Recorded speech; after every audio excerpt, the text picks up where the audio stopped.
Hello, and welcome to episode 40 of the Eldritch Podblast. Oh no, that felt real bad. I like how you faltered in the middle because you realised. You see me look at you like... Yeah, I did you. You did me like I did you. Yeah, I got you. That's fair enough, How Jack. did that feel? Real bad. Yeah? real bad. Yeah? Payback? Yeah, payback. Is it bittersweet? Payback's bittersweet, it is. Yeah. Thanks, Jack. It's pretty sweet to me. I convicted though. I committed and I went for it. So. But let me hit you with another one. Go on. The Eldritch Podblast. Oh my god! I gotta say it. It was my like. That's like your espresso voice. Yeah. Yeah, something like that. Yeah, nice. You know, I like to say it. I can't not say it. I'd feel empty if I didn't say it. Yeah, fair enough. I wonder. But I wanted to get you. I wonder if that made everyone really happy or gave everyone the ick. You let me know. You let me know how that. You let me know how that made you feel. Yeah, please. I must know. Because I don't want to make you feel uncomfortable. I want to know. But I will do it again. So, hi, welcome. How is everyone? How are you? Yeah, nice. That's good. Good. Oh, that's nice. Good. I'm glad to hear that. Yeah, nice. Yeah. I hope that isn't infectious. Yeah. I hope you got to see your grandma. Yeah. Nice. How are you? I'm good. Yeah. Good. I'm fine. I'm fine. I'm doing good. Doing good on this Thursday afternoon. I didn't ask for that. That's all right. Oh, well. How are you? I'm good. Good. I'm good, thank you. That's really I'm good. How good? I'm full. So you had some super noodles. I had some super noodles and I had a chocolate yogurt. We were gonna have a pie, but we didn't have enough time. So we're gonna have the pie after this. So here we are. Episode 40. Wow. Milestone. Yeah. That milestone. Capstone. 40. This is it. 40 this is where episodes. It ends. We're nearly at 6 months. We're really close to 6 months right now. It is what? Gracious. Next month. It's going to be the episode where we showcase... Sorry. Oh, God, I'm burpy. Where we showcase... Gassy super noodles. The homebrew creation thing on the 15th. Oh, nice. That's going to be our 6 months. Isn't that wild? It's gonna be... Is that actually on 6 months? Yeah, half a year. Wow. No. Yes. 6 months is half a year. Yeah. No, I can't believe... No, Yeah, it's not. Well, 6 months is definitely half a year. Yeah, but it's not our 6 months, is it? It's our 5 months. It's 5 months, yeah. I thought, because we just had 4 months, hadn't we? we? We did. Yeah, scrap that. Scrap that. Margaret, cut that out. On the 5th, no, you're not going to. Margaret, cut that out. On the 5th month, though, we announced it, which is still cool. Yes. 5 months. Yeah. Massive capstone. Oh, God, That's what I wanted to make it to be honest. Oh, yeah, massive 5 months. I did say at the beginning, I was like, man, I hope it can get to at least the 5 month mark.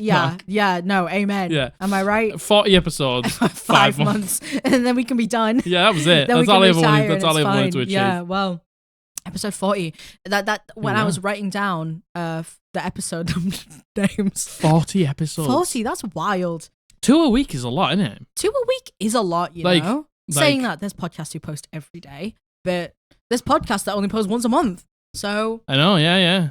Yeah. I think I'm enjoying 2 a week. I am enjoying 2 a week, yeah. We get them done in the same day, so it doesn't really feel like too much. Yeah, agreed. But that's why we're wearing the same shirts. Yeah. Normally we change it. Well, Margaret changes it between. I changed my t-shirt. I don't really care. Yeah. But we left them on because merch launched. Because the merch launched, baby. We don't know how it went we because have no idea. The episode went live in the future. Yep. So it's still the same day for us, so we don't know. This the same day. Yeah. So we thought we'd leave our merch on and we'd leave them on as a reminder that we have our merch available, baby. The shop is live. www.eldritchblast.co.uk. Eldritch Podblast, eldritchpodblast.co.uk. Eldritch Podblast. Not Eldritch Blast. Yep. Don't go there. That site sucks. Eldritchpodblast.co.uk. Eldritch Podblast. It's in the link below. Yep. You can head there and you can support the podcast by buying a t-shirt. And to everyone who has bought a t-shirt already, thank you so much. The many of you who bought a t-shirt. If it was 1, if it was 100, if it was 4, if it was 65, we appreciate it. Thank you so much. Thank you so much. Really, thank you. And they're not limited edition. You can get them whenever you want. So if you can't afford one right now, don't worry about it. They ain't going anywhere. If you don't want one, don't worry about it. Don't worry about it. The fact you're here is enough for us. So thank you. 100%. We love you. We do. We love you very much. We love you. We hope that you enjoyed last week's weapon mastery and Berserker Barbarian talk, because we're recording this not having seen the reception of that. Yes. So last Thursday's episode where we go over the OneD&D changes, we don't know how well that was received. Yeah. you could have hated it and we wouldn't know right now. So. And I'm super glad we recorded this. Yeah. So if that's the case, sorry. Yeah. But we want to move Thursdays back to being something more D&D centric.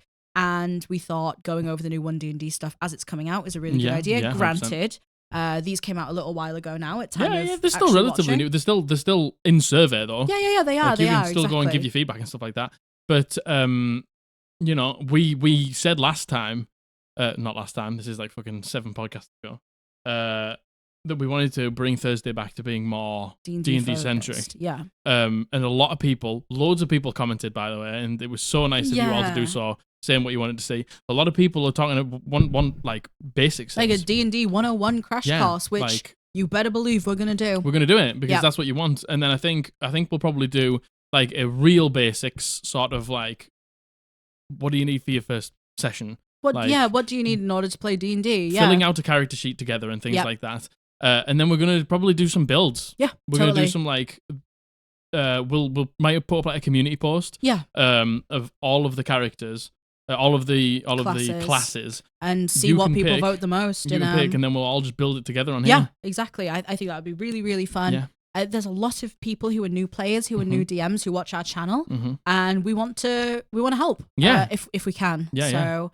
Yeah, Thursdays are going to be more D&D centric. Mondays are still going to remain everyone's favorites. The Am I the Assholes, the Horrible House Rules. Watch last episode. Watch like last week's barbarian thing. Be like the new big thing. We're like, this thing on Monday. Yeah. But I hope you all like it. I think. And I think we've mentioned this before, but sometimes we can get caught up in seeing the numbers that the videos do, and YouTube.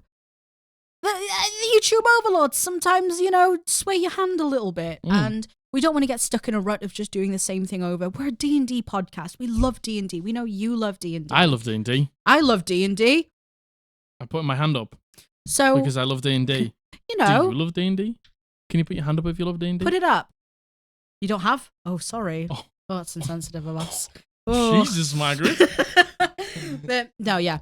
So we're trying to just do what feels good to us right now. Yeah. And we really hope that you enjoy. And if you don't, sorry. Just enjoy the Monday episodes instead. Enjoy the Monday episodes, indeed. But we enjoy doing this, so we're gonna do it. Absolutely. And I've been excited to do this all week. Yeah, I have as well. Ever since we recorded the last one. Yeah, agreed.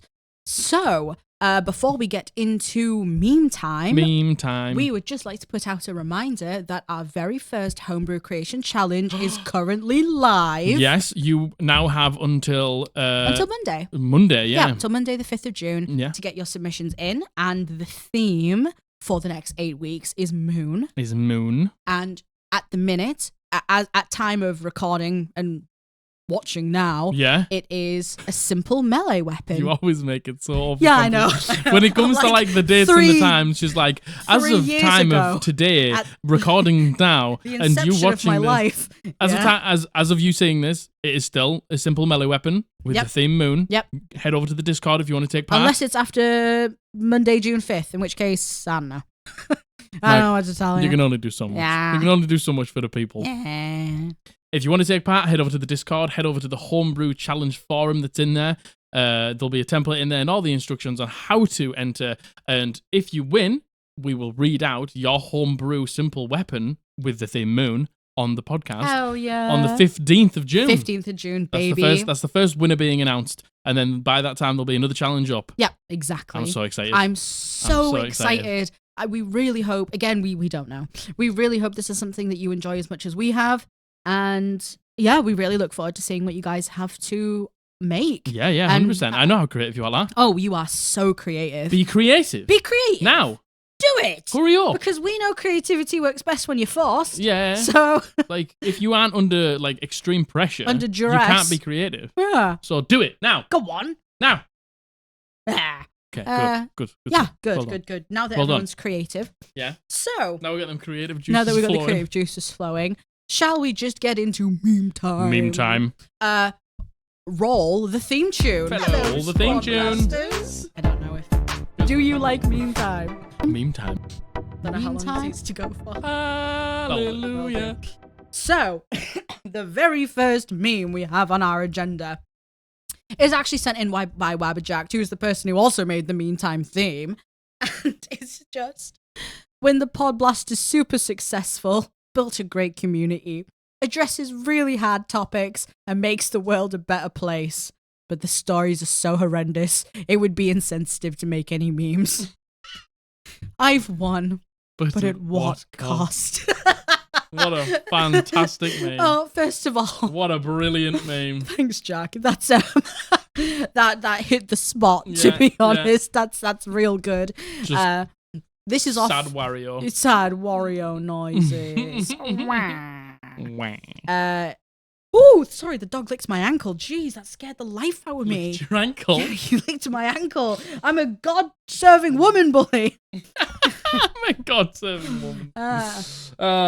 This is off the back of when we did one of our horror stories episodes, and it was real heavy. Yeah, it was heavy. And everyone was very respectful, and there was not a lot of memes that week. There was not a lot of memes. Understandably. Not a huge amount of memes. Not a huge amount of memes, but you that's know. Okay. That's okay. That's okay. That's okay. It's not good enough, though. Be Do creative. more memes. Make more memes. More memes. Memes.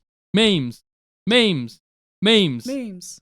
Oh, you went on the offbeat. I did go on the offbeat. Memes. Memes. Memes. Memes. Memes. No, I've lost it. You were going so fast. I've lost it. You were going Go so on. fast. No, we don't need to do it anymore. Okay, yeah. Memes. Memes. So, the next one is also by Jack.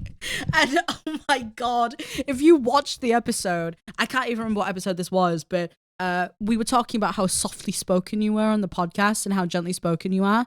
And then approximately 1 hour and 25 minutes later. No. So, is it one? Okay. Yeah. Okay. You do, you scream, you're singing hallelujah. Yeah. And I had the most visceral reaction I've ever had. You put me under pressure. Did I? So I had to be creative. Did I? My creativity came out and just an explosion of song. Nice. I don't know if that was the case. I think you just started singing. No, I used to fill the silence. Are you sure? Potentially. Because I'm not holding my drink. I made you drop your drink. Yeah, Jack. Yeah. And, you know, the duality of man. The duality of Jack. Gently, softly spoken Jack, and then we have So the soft, so chaotic gentle. screaming. You could go at any point and Any kill me moment. off. And them. They're probably dead in the I'll ground get you. as well. I'll get you today. At some point. Get you. Prepare yourselves. So yeah, that's hilarious. You know what? Dana also actually shared the clip of it, and she was like, "I've watched this like 10 times in a row, and I can't stop laughing. If I remember to put it in, I'll put it in. I don't know if I will. Give me It's a gamble. It's a gamble. I have gotten much better at putting things in, though. To be fair. Yeah, I'll give Margaret a little. Oh no! It's because you keep track of them. Nah, it's not. It is. It is all because you keep track of them. It's all Margaret. She's amazing. Let's big up Margaret. Come on. No, you don't. I'm shy. No, Margaret, you don't have to do Margaret. this. No, you don't have to do this. Thank you so much. I love you very much. Thank you. Nobody would do it. I know everyone's like, boo, Boo. kill the witch. Kill the witch. So, the next one is sent in by Paris. It's the take on the we're hip, we're cool, we're professionals. And if that ain't the truth, then I don't know what is. I would say it's a professional podcast. I'd say we're professional podcasters. Oh yeah, 100%. Yeah. What's succinct? Yeah. Concise. Yeah. Concise. Yeah. Creative under pressure. Yeah. Immense pressure. Yeah. Is this a CV? Are we applying for a job right now? What's the job title? Professional podcaster. Oh, right. Okay. You got the role. Congratulations. Oh, thank you. How about them? Maybe soon. Okay. Understood. I don't know what my dog's doing back in here. No, it's not the dog. I think someone's at the door. I can see him looking out the window. Looking through our window? No, the dog looking out the window. You think I'd be that calm if someone was looking through our window, Jack? You do? Yeah. You think, really? Cool and calm under pressure. Oh, yeah. That's Creative under pressure. That's how I would describe That is myself. you. You are creative under pressure. Yeah, definitely. I don't melt into a puddle. And anyway, we're professional. We're professional. So just like that section, that was all professional. Hell yeah, I agree. Yep. I'm professional. I'm professional. So the next one is sent in by Sherry, and DM enforces a new quality of life mechanic for themselves that ruins broken magic item combos. Sad player noises. If this isn't me, this is literally exactly me. And I know exactly what this was off. This was off the back of that horrible house rules video, where the DM was like, to make my life easier, I just make everything I attunement. make everything attunement. And Jack was like, I agree. And I was like, It's just so easy to keep on top of at that point. Because then you can just give flat upgrades to everything. It was a very good idea. Sad player noises. I haven't even enforced it. Sad player. No, you fucking haven't, have you? No, I haven't. Sad player noises. I might do it in the next campaign. Yeah.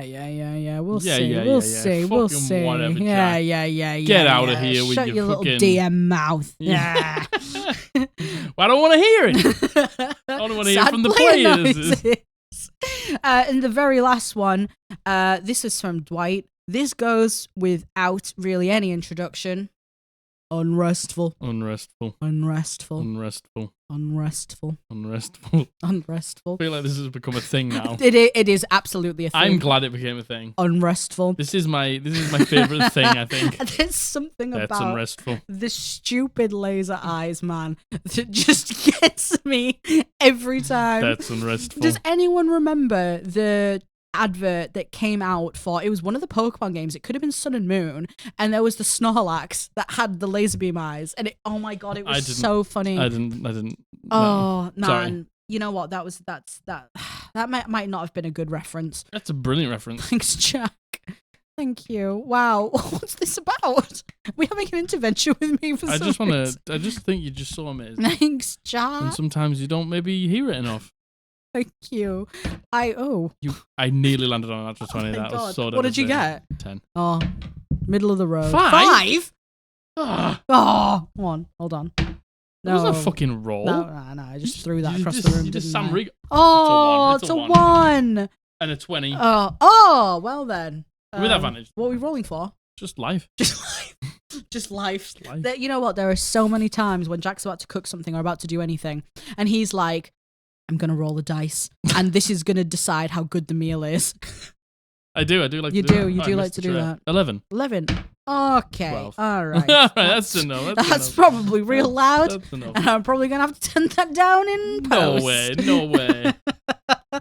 So that was meantime Unrestful. on Unrestful. Unrestful. That was Unrestful time, and that was Unrestful. So don't know what to tell you. Sorry.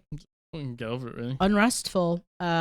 Thank you so much to everyone who sent in your memes. Yes, we we love very them. much appreciate it. We love meme time. And there's credit to everyone in the description. In the description. Is there anything else you'd like to say? Anything we'd like to update the people on? We haven't given like a real life update in like a while, I don't think. Nah. Nah, not really. I started playing ESO. Yes, we both started playing ESO. Started playing a little bit of ESO. Yeah, playing It's cool. ESO. Enjoying it. We haven't gotten too far into it. No, we haven't really had that much time. We've started. I'm a Nord Dragon Knight tank. I'm going to be. And I am obviously a dark elf warden. Warden, yeah. Obviously. So, the only frame of reference of MMO I have, I don't know about you, is WoW. Is World of Warcraft. And World of Warcraft is a great, amazing game for its own reasons. Very different to ESO. Yeah, I think it's not going to be quite as challenging. Agreed. Yeah, I think, agree.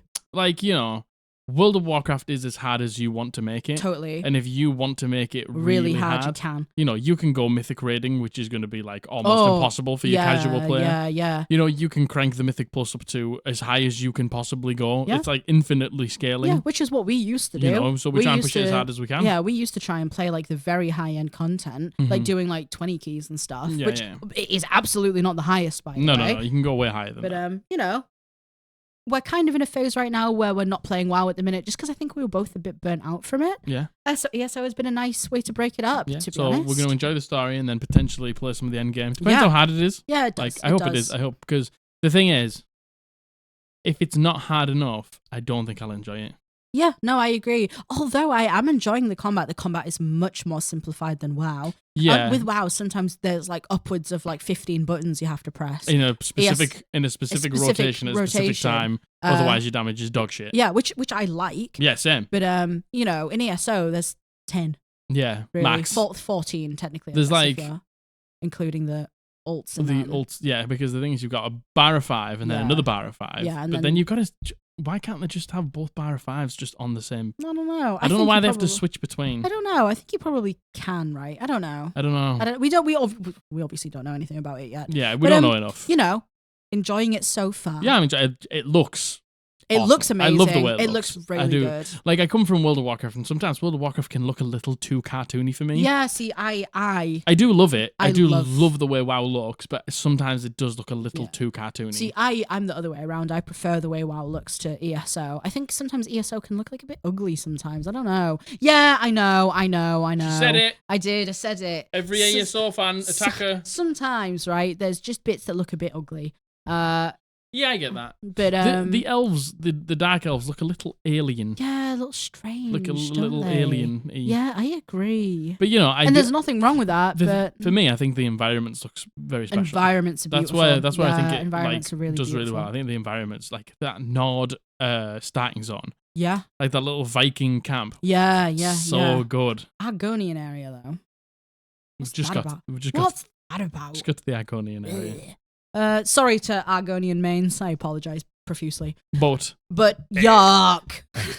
What else? We went to a farm and we saw loads of cows and it was really nice. Had some ice cream. That's really nice. You're on a bit of an ice cream kick now, aren't you? I am on a bit of an ice cream kick. Like a bit of an ice cream. Yeah. It's because it's warm here in UK, so there's a lot of ice cream going around at the minute. I wonder when the ice cream man's going to start coming around. I know. Normally, as soon as like the clouds part. Yeah. A ray of sunshine. You hear. Yeah. You hear this is the you hear this is the way to Amarillo. Oh yes, you do. Yeah, you do. Don't. That's what you hear, and he's in the street, and he's like, agreed. Yeah. I haven't seen him yet, and it's been boiling. Have you seen that meme about Michael Bublé where it's like the first cold hits? Yeah. And he crawls out of his bed. Yeah. It's like that, but with our ice cream man. Yeah, I hope he's okay. I hope you do ice cream man. I hope you're doing well. Yeah, I know you watch the podcast. Yeah, I know you watch the D&D podcast. What are we talking about? Well, how did we get here? We were just having a bit of a life recap. We can get on the topic now. Yeah, I to be honest, I don't. Do you want to get on the topic? Or do you want to hear about our ice cream man? Both. It's a hard decision to make. I'm professional. What are we doing today? In the podcast? Yeah. Sorry. You know what? I thought you meant like our plans for today. Oh no, I know what the plans for the rest of the day is. What's that? I'm going to have to plan some D&D and you're going to have to do a TikTok. Hell yeah. Nothing like working 24/7, baby. So today we are going to once again be taking a look over the new OneD&D player test. I am surprised. Yeah. What's it called? Playtest. I was going to call it player test subjects. That's not it. No. That's not right at all, is it? No. Yeah, the D&D player test. Play test.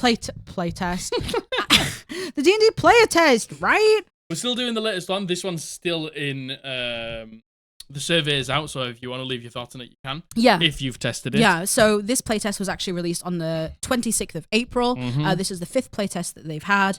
That includes the Barbarian, Fighter, Sorcerer, Warlock, and Wizard, as well as some things like the Weapon Master property, updates to weapons, revised spells, etc. Mm-hmm. We've already gone through Weapon Mastery. Yeah. We've gone through the Barbarian and the Berserker subclass. Yeah. We were going to go over the Fighter and the Champion subclass in the last episode, but we ran out of time. We were like an hour and 40 minutes in and we hadn't even begun the Fighter. Yeah, and we totally ran out of time. So we're going to try and do Fighter, the Fighter subclass in here, and Warlock and the Warlock subclass in here.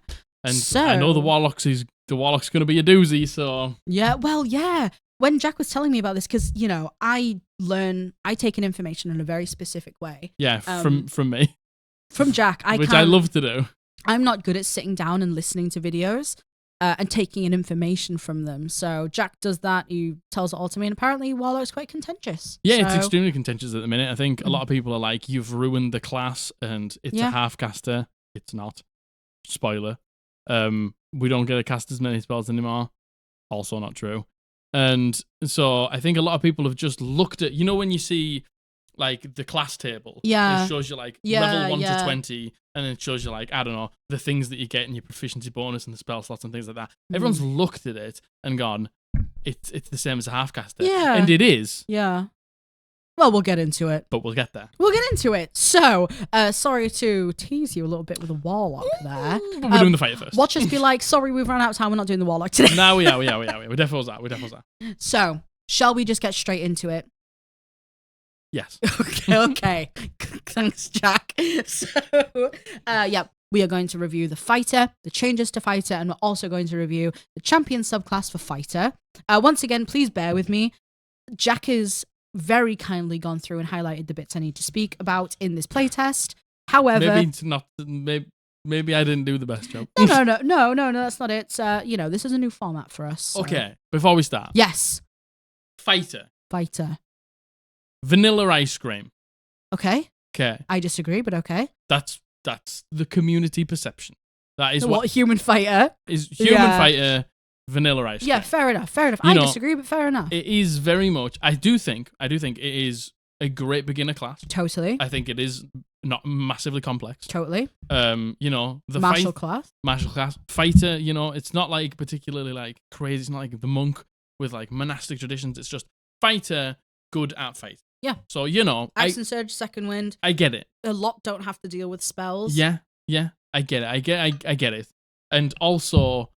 Champion fighter. Mm-hmm. Also. Uber vanilla ice cream. Yeah. In community perception. Mm. Nothing massively complicated. Just get some crits more than most people do. It's good. What's your outlook? On the fighter? Yeah. I love the fighter. I think it's great. I think the way it works now, there's a couple of things that aren't great now. Yep. In terms of 5e? Yes, in terms of 5e. I think a lot of people go into fighter just to get action surge. True. And, that is no longer a thing. Okay. Yeah. Okay. It is a thing, but it's basically been fixed, so you can't just just dip in to steal it to then cast multiple fireballs. Yeah. Well, am I right in thinking now that with OneD&D, everyone gets a subclass at level 3, as opposed to before when classes like the Warlock would get a subclass at level 1. Yeah. And that's why so many people dips into Warlock. Yeah, everyone, and this, like action surge is a great ability, and you only get it at second level. Yeah. And it doesn't mean that if you're a wizard, it means you get an extra action. Yeah. So you can cast fireball, you can action surge, you can cast fireball. Yeah. Because it's a completely new action. Yeah. So they fixed that, so it's not available to do anymore. Fair which enough. I know people are like, it's good for the game. Yeah, no, I agree. Yeah, I agree. Like some fucking multi-classes are stupid because of things like that. Yeah. So it's good. But yeah, we'll go from the top. I love I fighter. like how we're like, we'll go from the top while we jump right into the middle. I love fighter. Not that fussed on champion. I do think it's a little too vanilla ice cream for Fair me. enough. I don't think it's got enough about it. Yeah. And it makes it better, and it's fine if you're a crit fisher and you just want to go for crits and stuff like that, and they've made it better. So yeah, we'll go through it now. Yeah. So I have a lot less experience with fighter than I did with barbarian. I was able to speak on barbarian, especially berserker, quite a lot because I had played it, so I understood it. I don't personally know that much about fighter. That's okay. Might be slightly less opinionated. Who knows? It's fine, but you can still have an opinion on it. You still understand how D&D works very well. This is where we find out I'm a fraud. I've never played D&D. Never played D&D. I don't know what Eldritch Blast means. Who knows? So, with the fighter. So, some of the main design notes that are on the OneD&D test are some of the things that have changed. So, persuasion. Persuasion has now been added to the class's list of skills with an eye on fantasy archetype of the persuasive warrior who leads others. Yeah, so I like that a lot. As maybe for the people who don't know, when you pick a class, you get proficiency with that class in a number of few skills. Yeah. And they've basically just added persuasion. Yeah, and each class has a certain amount of skills you can go through. It's like pick 2 between the list of this to this. Yeah, exactly. And it's just saying persuasion has been added in that. I like that. I like that a lot. More choices is always better. And, I agree. The persuasive warrior. It's kind of like, the leader of the fighters. Leader, inspiring leader, something like that. I agree. I think it's great. I like that a lot. So second wind can now be used more than once between long rests without requiring a short rest. Okay. So we'll slide over to second wind. So on the actual fighter table here, if I remember, I'll put it up. You can see here down on the second wind table, you start out with 2, and then at level 4 it goes up to 3. At level 10 it goes up to 4, and it stays at 4 all the way through. So I think it's a good change.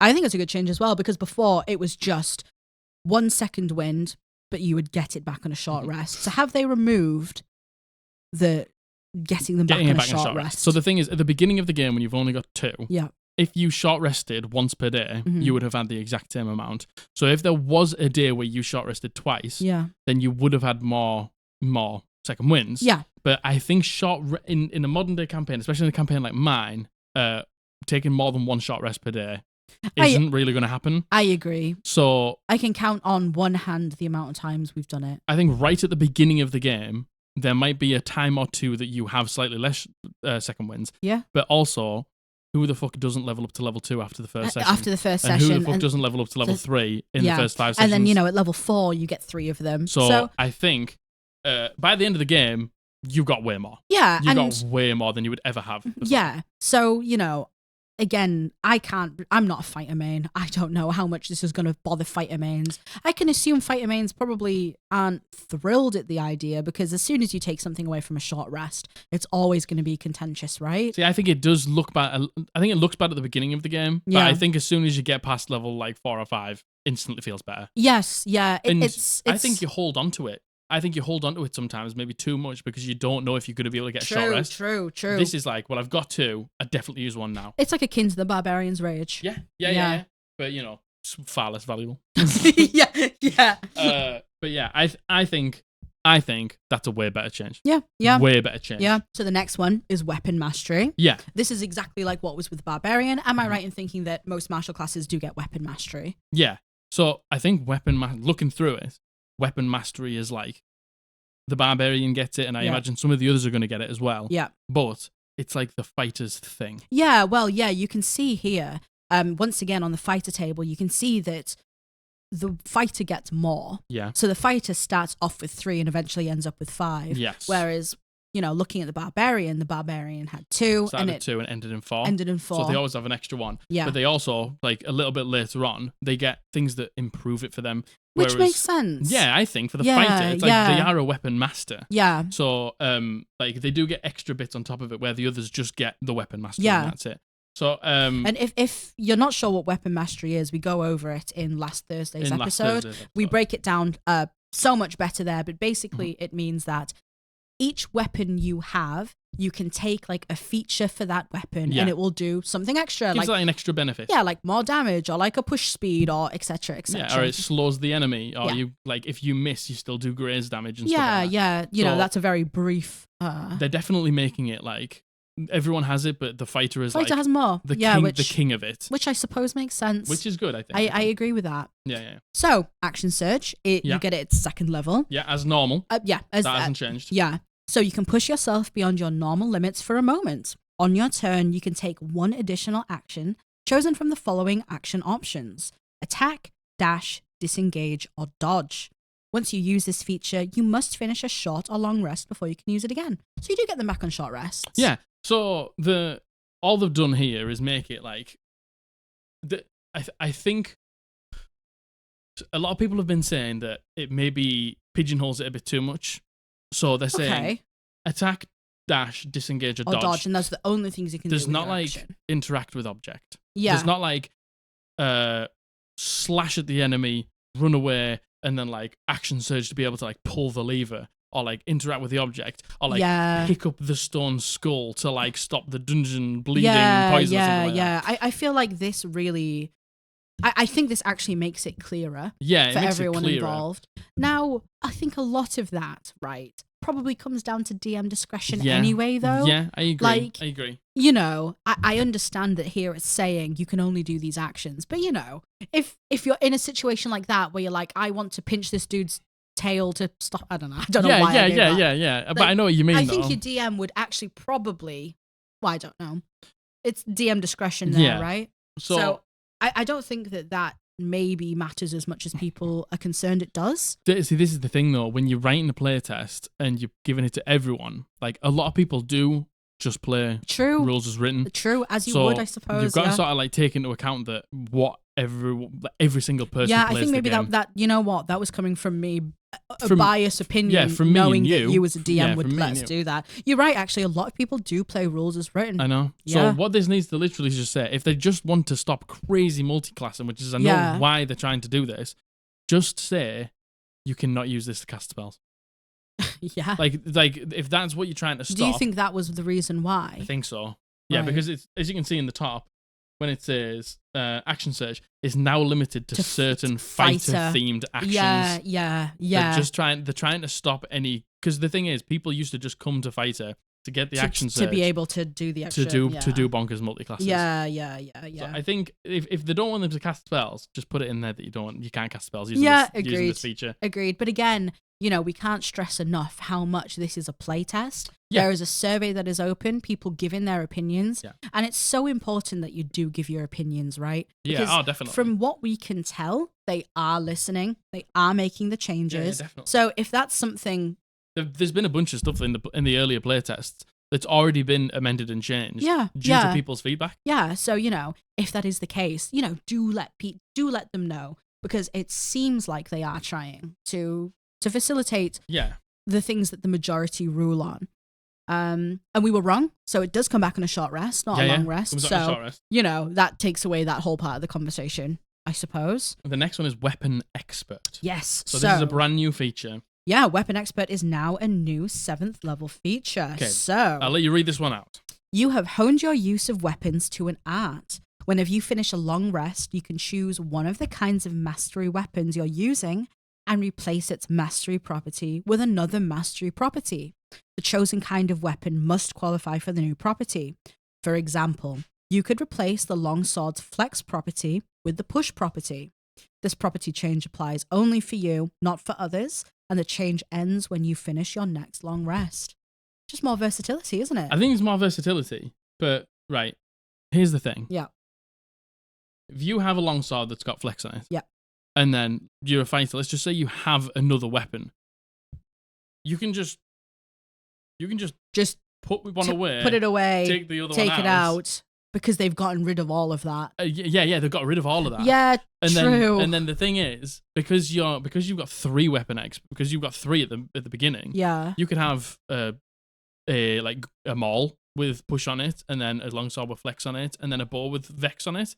So then. True, but also at the same time, there is weapon-specific masteries, right? Yeah. So there's, for example, a great sword will only get one property where a mace wouldn't. It gives you more flexibility with that one. That is where weapon. It comes into play. Yeah. If there's one weapon that you can't get it on. Yeah. So that is good. Do you want to know what? This to me feels like it needs a bit of juice. I agree. I feel like for a 7th level feature. A 7th level feature. Yeah, I feel like it needs a bit of juice. I agree. I don't know what that juice is. Granted. No, because the thing is, spoiler, later they get the ability with weapon mastery. Yeah. To put 2 on 1 weapon. Right. Okay. So then there's no need to switch or anything like that. True.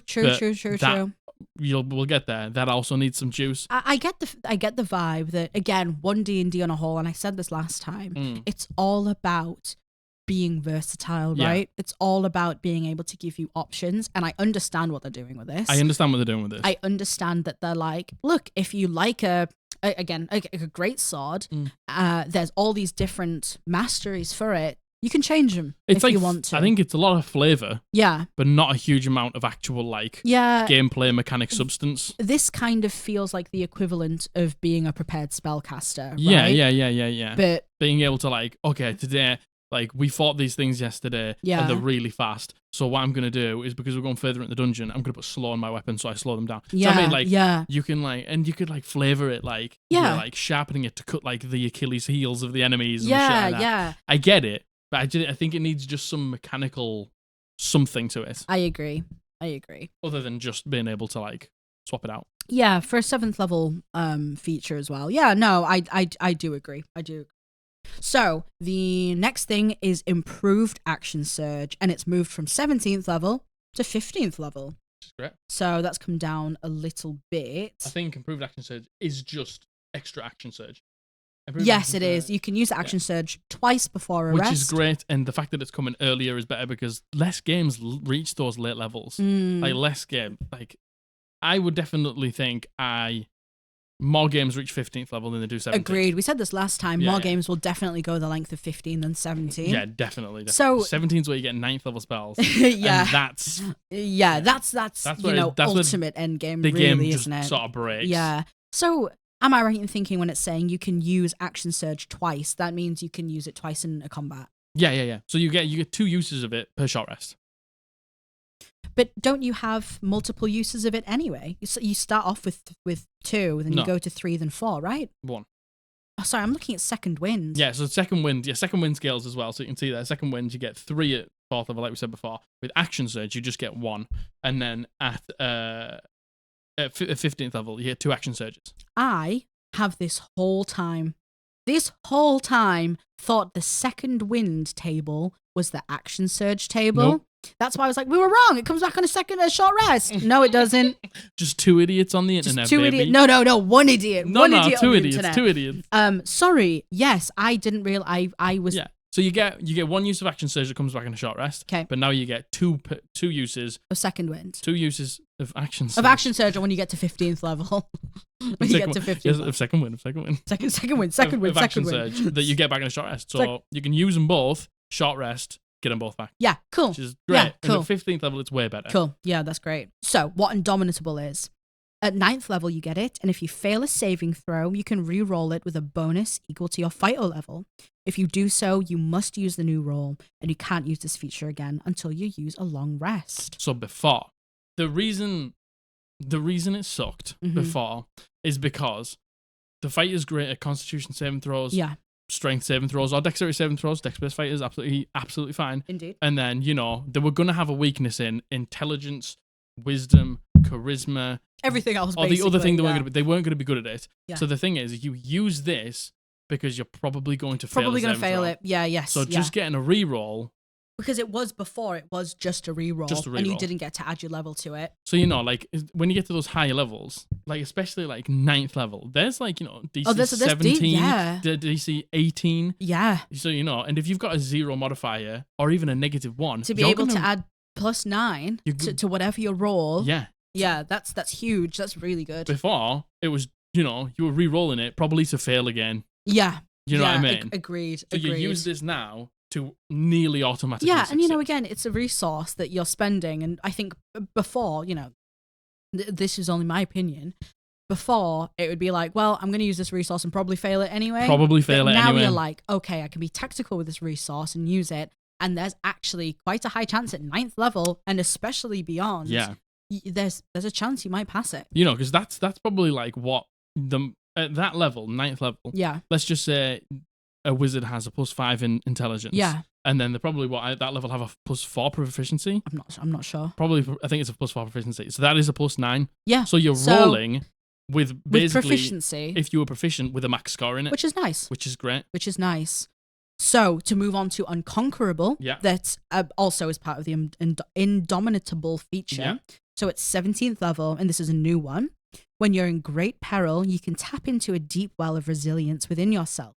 If you fail a saving throw and your Indomitable feature is expended, you can use it again by expending a use of your second wind, which also heals you. I think that's pretty good. That's sick, innit? Now again, 17th level, that's quite high. Yeah. I mean, the thing is, you're using it, and because you're using Indomitable, you're going to be getting a +17. Yeah. And it's going to heal you, so you're not wasting a second wind. True. Yeah. Oh, +17. That means it's kind of a guaranteed pass, right? Absolutely. Really. Because, so it says, you throw and you're Indomitable, you can use it again by expending. Yeah, so you're basically casting Indomitable to get casting. Using Indomitable. And, at 17th level, you have 4 second wins. How good's that? So, do you know what I mean? And I think that is basically a guaranteed. Sorry, we just heard a very strange noise. We thought it was a dog. It was the dog, so we just ran over there. So we can't remember what we were saying, but we were talking about Unconquerable. If the camera slightly moved, I'm sorry. Yeah. Yeah, we nudged it. Yeah. But yeah, like that is literally... Unconquerable is the right word. Yeah, because I remember what we were saying. We were saying that is a lifeline. And, they even say when you're in great peril, you can tap into the well of resilience. And the thing is, right, you're probably actually going to hold on to your second wind. For that. You're going to be like, I need to have at least one in case I need to use Unconquerable. Yeah, definitely. And the fact it gives you a heal as well. You get Indomitable first. Yeah. You got to use that feature. Yeah, And yeah. then you fall onto Unconquerable. Yeah. Nice. I like that. I think that's great. I like that. I really love like that. Yeah. I think the changes to Second Wind, I think the changes to Indomitable, and those three, they're great. They're really great. Yeah, no, I agree. I think that's great.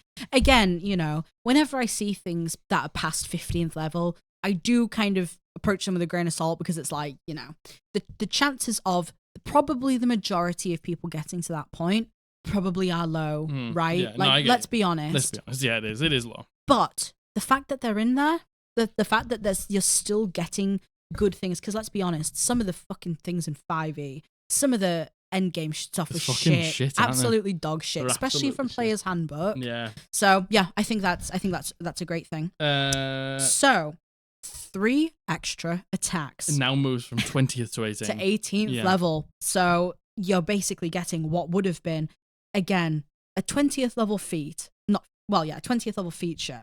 Let's be honest, a lot of us probably never going to see that. No. Granted, moving it to 18th. Probably see it a little bit more. Probably more likely to see it, yeah. I can't find it here, but... What? 3 extra attacks. I don't think it's got like its own thing. It's just on the table there. You see, so 5th level we get 1 extra attack.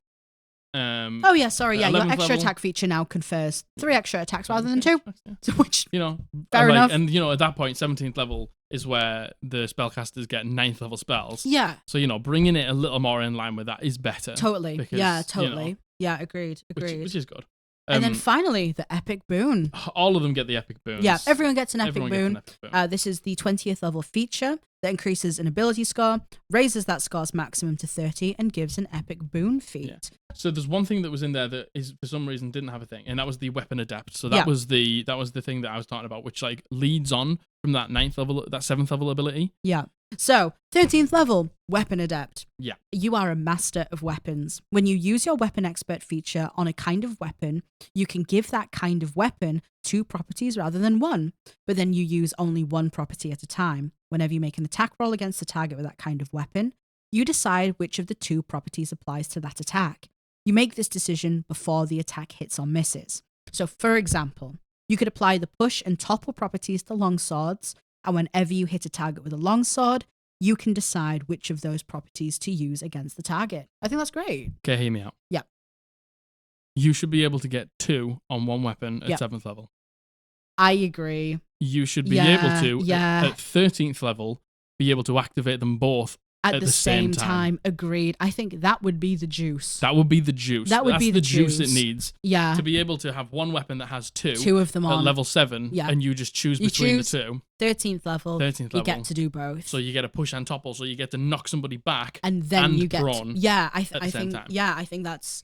I agree. That's very much. Yeah, I'm with you on that one. I think it's all going in the right direction. Oh no, agreed. It just needs the juice. Yeah, I think so. Yeah, I totally agree. Move that 13th to the 7th. Yeah, and then I got that from the Dungeon Dudes. Oh really? I was watching the Dungeon Dudes, and Monty said this, and I was like, "Do you know what? He's so right. That's a really great idea. That I feel like that's the juice. That's the juice. That's the juice. Like the totally. the 7th level one, like literally just having 2 weapons and just going like, I put this one away, I take this one out. Like that solves the problem of that. Yeah. You know, granted, yes, okay, you know, using exactly the longsword option there. Yeah, sometimes, you know, the longsword will only have that property, and yes, you want to pick between them. But yeah, I think so. Be able to choose, then be able to. Yeah, a 13th level. Yeah. I think you should be able to use 2 at the same time. And you know what? 13th level, that would help a lot with the imbalance between martial and spellcasters That's what I mean. too. It's like I think they're just a little scared of giving them too much. Well, which I understand. And you know, I think it is good to give them not too much, and then if it's not enough, give too much. It's so hard to, if they set the bar too high, bring it back to lower it. I agree, because that feels bad. But then not giving them enough and then giving them more feels really good. Yeah, I'm with you on that one. Yeah, I'm with you. I think that is a really, really good solution to that. So that's all of the fighters changes. Yep, that's the fighters changes. So I think, what do you think? I think, again, this is not me as a fighter main, right? I think exactly what I thought when we first had the first OneD&D stuff. They're trying to make especially the martial classes that were a one-trick pony, could only do kind of one thing good. They're giving them the option to be more than a one-trick pony. The fact that they're giving fighters persuasion, that could come in clutch in like a roleplay moment. I agree. Yeah, I think giving them the option, granted, the weapon expert and then the 13th level one, they should definitely be doing a switch, right? They definitely should bring it forward. But once again, it's more versatility. Yeah. I think, would I play a fighter now based off of reading this? You know what? I probably would be more willing to try a fighter. And I had no aversion to fighter anyway. I like martial classes. I think the changes are good. Yeah, I agree. I think they're good. So I think there's a question that we need to ask ourselves at the end. Yeah. Is this worth a new book? But I think we'll ask ourselves at the end. Yeah, I agree. Do you know what I mean? Yeah, I do know what you mean. I guess the other way you could frame it is it better than 5e? Yeah. Yeah. But so it probably is worth a new book then. It's like, it's not a new edition, it is just building blocks. Changes. So I do think there needs to be some advocating for it not being a full price book. Totally. I'm so with you. You know how like when you get like a DLC? Yeah, it needs should be to be released like as a DLC. It should be like 30 quid or something. But is that not the point? Is that not what they're doing? It's going to be a full book. It's going to be a full priced book. Now, we are only looking at a small section of it. Yeah. And this is the 5th installment they've put out as well. Yeah. There's probably a lot more to this. Well, we know that in this, they covered 5 classes. They covered the weapon mastery. They're changing some of the spells. A lot of the other classes have been mentioned. I feel like it would be biased for us to right now say. Yeah, but like a lot of the changes are, it's like 5e was the building blocks. Yeah. And this is like the decorations, in my opinion. I agree. And even if you look back on things like Tasha's and Xanathar's, right? Yeah. They brought, especially Tasha's brought so much more to the table. And they've even brought some of Tasha's stuff into this book. And it's like, is it worth a new book? At the minute, I don't think it is. And I do hope they make it slightly cheaper because it's not a new edition. I was under the impression that they were making it cheaper because it's not a new book. No, I hope they do.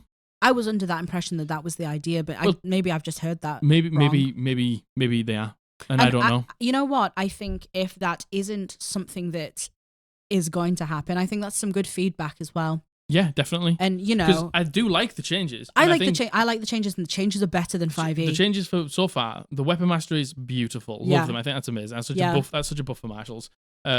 Barbarian, it's all going in the right direction. Yeah. Fighter, probably not, in my opinion, as much. Yeah, I agree. Think some of the stuff there isn't good enough. Yeah, but it's totally. still better. Still better. There's still some great stuff in there. Indomitable. Unconquerable, they're great. Yeah. I think they're great. Indomitable is in the game, but it's just a reroll. Yeah. So it is better. Let's go on to the champion. So this is the subclass of the fighter that's already in the game, was in the player's handbook, is known as literally vanilla ice cream in terms of fighter subclasses, but they've changed it. So let's have a little look. Okay, so the champion. I'll just give you a brief rundown about if you don't know what the champion is about. Yeah. So champion focuses on the development of martial prowess honed to deadly perfection. Champions combine rigorous training with physical excellence to deal devastating blows, withstand peril, and garner glory. I don't know why I read that as if I have never read the English language in my life. I thought you read it perfectly. Thanks, Jack. I thought you articulated brilliantly. Thanks, Jack. So the first thing on the changes is Adaptable Victor. Yeah. It is now a 3rd level feature, giving the champion non-combat utility. Man, that even just knowing that they're given... That's the note. I know. Like, that is... And again, this was the same with the Barbarian. Let them do things out of combat. Yeah. So, do you want to read it? Yeah, 3rd level Adaptable Victor. You've studied your friends and foes alike and learned that victory relies on adaptability. Whenever you finish a long rest, you can gain proficiency in 1 skill from those available to this class at 1st level, as you remind yourself of past lessons. This proficiency lasts until the end of your next long rest. That's great. I know. That's Just a floating free skill. Yeah, and just to be able to, again, you might be in a city and you might have to deal with people. You might have to talk to people. And now persuasion is an option. Exactly. You might be somewhere where you have to be sneaky. I don't necessarily know if stealth is even on the fighter list. Let's take a look. Let's see. So you get acrobatics, animal handling, athletics, history, insight, intimidation, persuasion, perception, and survival. So stealth isn't on the list, but what if you're about to make a big journey and no one has proficiency in survival? See, do you know what I think? I think it's great, but wouldn't it have been better if it was just any skill? Yes. Not skills that we can know. Yes. It's like the whole point is you're adaptable. Yes. So it's like maybe you've learned something along the way. So it's literally you can pick any skill and have proficiency in it. Yeah. Not just the ones that the fighter knows. I agree. I do agree. However, I also see why they would keep it in line with the fighter, because the kind of vibe I'm getting is it's like each class can kind of do whatever it wants, but each class is very much its own thing. Yeah. So I understand why they would keep it to the fighter proficiencies, to be honest. I agree. But I think, let them have any. I would let them pick between any skill. Yeah, personally. I agree. And, again, that is something that could totally be a DM discretion. Yeah, absolutely. Totally. So the next change is Remarkable Athlete. One of the lower rated fighter features has been replaced by Adaptable Victor and Heroic Warrior. So they've completely gotten rid of Remarkable Athlete. Yeah. Let me just check. Remarkable Athlete. So. Oh, did it? Yeah. I don't know anything about what that was. So it has been replaced by Adaptable Victor that we have just gone over at third level. And then you also now get... So here you go. Are you ready? Yeah. So this was starting at 7th level. Yeah. They've obviously given a new one at 3rd level. Yeah. You can add half of your proficiency bonus rounded up to any strength, dexterity, constitution check, not 7th row, you make that doesn't already use proficiency bonus. See, that just makes it sound like they hated fighters. In addition, when you make... Ready, this gets even more shit. Yeah. By adding more stuff, it gets more shit. In addition, when you make a running long jump, the distance you cover is increased by a number of feet equal to your strength modifier. Like, tell me how many times jump distance has actually come into your game. And granted, we could be biased saying that because we don't use things like that. It's something in the game. People obviously use it, right? Enough so that they felt like they had to put it into a subclass. Well, that was, remember, this was 5e brand new. Yeah, this is PHB. So this was when PHB came out. Yeah, now, right, yeah. I think that is dog shit. So that going away and this coming in, way better. Yeah. So they've replaced it with Adaptable Victor, and then they've also replaced it with Heroic Warrior at 6th level. Yes. Now. So this is when you would have gotten Remarkable Athlete. Well, this is actually a level before. This is a level before you would get that. There's some juice. Yeah. So, Heroic Warrior. The thrill of battle drives you towards victory. Once per combat, you can give yourself heroic advantage if you start your turn without it. What is heroic advantage? Is it just advantage? Sounds like it's just... I had a little look. Sounds like it's just advantage. Sounds like it's just advantage. So well, that's pretty good. Thrill of the battle drives you towards victory. Once per combat, yeah, you give yourself heroic advantage. So every time you roll initiative, you just know at one point you can give yourself advantage. You know what? To be fair, I was going to say once per combat isn't great. However, for 6th level... I think that's quite good for 6th level, actually. Bad. Do you understand where Vanilla Ice Cream comes in? I do get where Vanilla Ice Cream comes in. Do you all understand? To be honest, yeah. Like, but there's nothing wrong with Vanilla Ice Cream. Vanilla Ice Cream is a classic for a reason. It's good. It's dependable. It's just basic, yeah. That's all it is. Dependable. But who doesn't want to give themselves advantage in combat? In one mode, just holding it and being like, it's one shot away, fight you're up next. And being like, everyone around me is like nearly dead. You're like, I use my heroic advantage. Yeah, I like that. To make sure you hit. That. I think it's good. I feel like 6th level is very accessible for that. So you get Adaptable Victor and that before you would have got that dog shit bonus ability. Rounded up. Half of your proficiency bonus rounded up. That's terrible. Only to strength, dex, and constitution checks. Is there such a thing as a constitution check? I have no idea. Because there's no skill. Yeah, that's terrible. I think that is a much needed change. The only thing I would say is, and maybe I'm jumping ahead of myself here, I think maybe at a higher level you should get more uses of heroic advantage. I don't know, because I like everything that scales with proficiency bonus. Oh, so you get proficiency bonus of it. Or maybe it could be half the proficiency bonus. So when you get 4, I think, then you get 2. Yeah, I was going to say, I think proficiency bonus for that might be too much, to be honest. But I think that should definitely scale up instead of just staying at the 1. But I think 6th level, very accessible. Yeah, 100%. Yeah. You also get an additional fighting style, and it's moved from 10th level to 6th level. Once again, that's much more accessible. And again, fighting style is huge. You get another fighting style at level 6. So huge. Wow, you know what? You could get defense and get, like, if you went something like duelist and you were playing sword and board fighter, to get that +2 to the damage. Yeah. Now you can get yourself defense. That is a huge jump from 10 to 6. Yeah. Oh, that's like half a game. That's a huge jump. Huge jump. 4 levels earlier. Yeah, you know what? I'm digging that. It's good, isn't it? I'm digging that. That's good. That is so much more accessible. And again, this is me not being a fighter main, but I think you can't argue with something coming down from 10th level to 6th level. No. Especially knowing kind of the format of how like a long-term game probably will go. Yeah. You'll most likely get to 10. I think you'll get to 10. You'll almost definitely get to 6. Like, definitely if it's a long-term campaign, you'll get to 6. Yeah. I mean, we have read some stories where it's like we're 2 years in and we're at 4th level. True. Yeah, like... What's wrong with you? True. Level your fucking party up faster. And now the final one is Survivor. So Survivor has been enhanced. It now also benefits your death saving throws. Yeah. And Survivor is a 14th level... What's the word? Feature? Ability. Ability. And you attain the pinnacles of resilience in battle, giving you these benefits.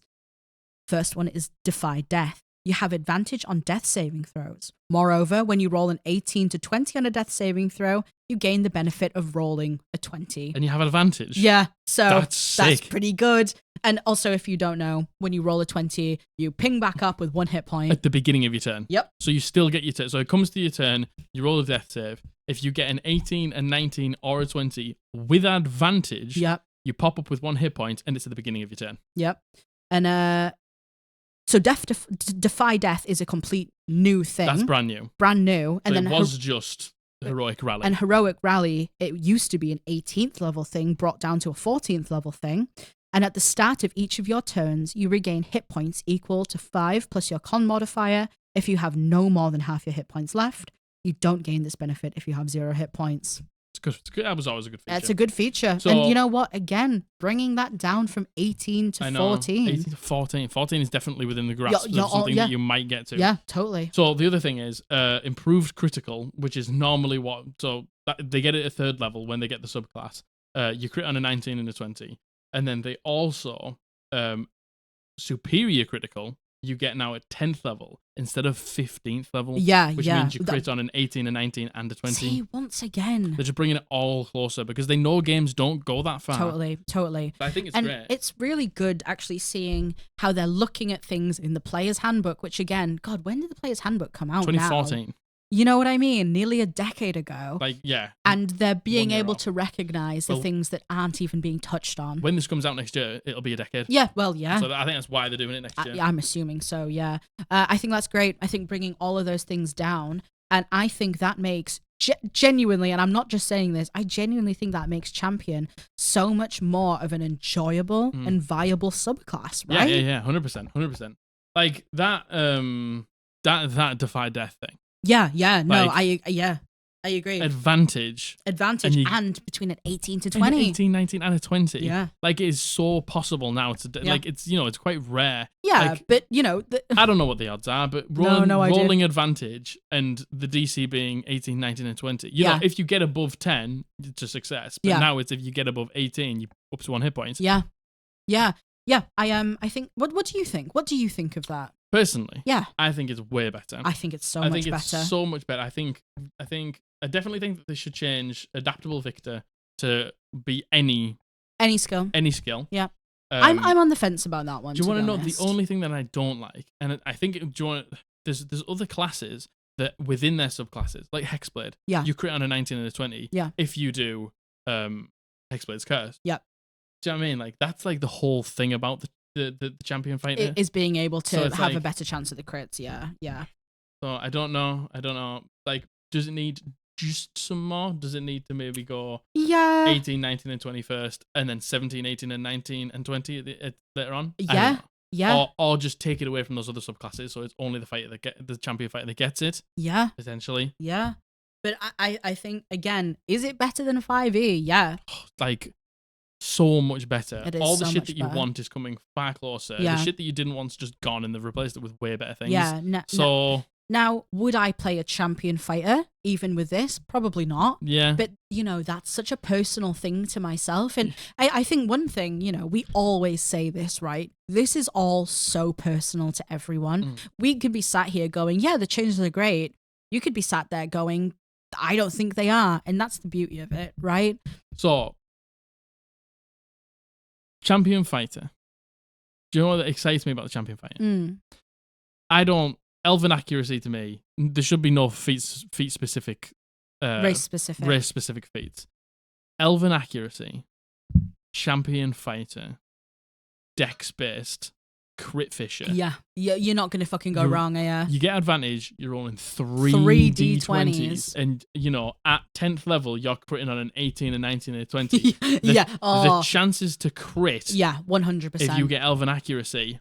Yeah, agreed. You're going to be critting like fuck. Yeah, and add in when you crit, you get, it's not when you crit, but you get the extra weapon mastery properties as well. Like, I think, I think it's all shaping up to be... Vex, I'm pretty sure it gives you advantage on your turn. Not me being like, she does?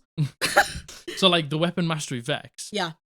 I'm pretty sure, I can't remember what it is, but it allows you to give advantage on your next attack. Yeah. That mixed with this. Yeah, I agree. Like, there you go. I love just thinking of those synergies. I think that's it. Again, I said it before, I'll say it again. I feel like OneD&D is making everything so much more.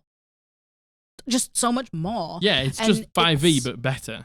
Things that, let's be honest, marshals were one-trick ponies. It means they're giving them things outside of that, which was my biggest problem with being a marshal. Same. Now, you listening, you might not have a problem with that, and that's fine. Yeah. And there is a lot of people out there that don't care. Like, yeah, I totally. don't really care, but like, I understand. I'm not being like fuck. But I understand the game to not a basic degree, so I understand how to build a character. Yeah. So I definitely think this, if you are first ever trying D&D and you want something simple that's gonna do some good stuff, that's versatile now, to be honest. I think that's a great class to start with. I agree. I very much agree. Just because you're not locked in. You're not locked into many things. Just because it's basic doesn't mean it's bad. But No, just because of course it's basic not. doesn't mean it's good. So I do think in comparison to 5e, it's great. Yeah. So I'm happy with the change. Agreed. Happy with the change. Fighter mains. Let us know what you think. What do you think of the new champion? What do you think? What do you think? Good enough? Have you played a fighter before and you're familiar with fighter? We're not. So I am. You are? I played a fighter. You played a fighter. I played a fighter. But did you? Beloved, she multiclassed into fighter. Oh, she multiclassed as a fighter. I've forgotten the fighter. I've forgotten the fighter. No, she multiclassed, so I bet my experience is very, very small. So let us know. Do you want to know let us know what you think. I was thinking this. Yeah. All of those things, all of those weapon masteries. I don't know if there's going to be a Battle Master fighter. Yeah. I purely based on the fact that you can change all the things. Well, just like pushing attack. Yeah. You get push on the thing. Yeah. Is there like an equivalent of goating attack? I don't know if there's an equivalent of goating attack, but I think that is sort of really taken away from. True. Does it make it not invalid? Does it make it sort of redundant? The redundant. That's it. Yeah, unless there's a complete overhaul. Is there an overhaul? But the thing is, probably right. The Battlemaster was probably one of everyone's favorite fighters. I was gonna say Battlemaster was also what I multiclassed into, and I loved Battlemaster because sick.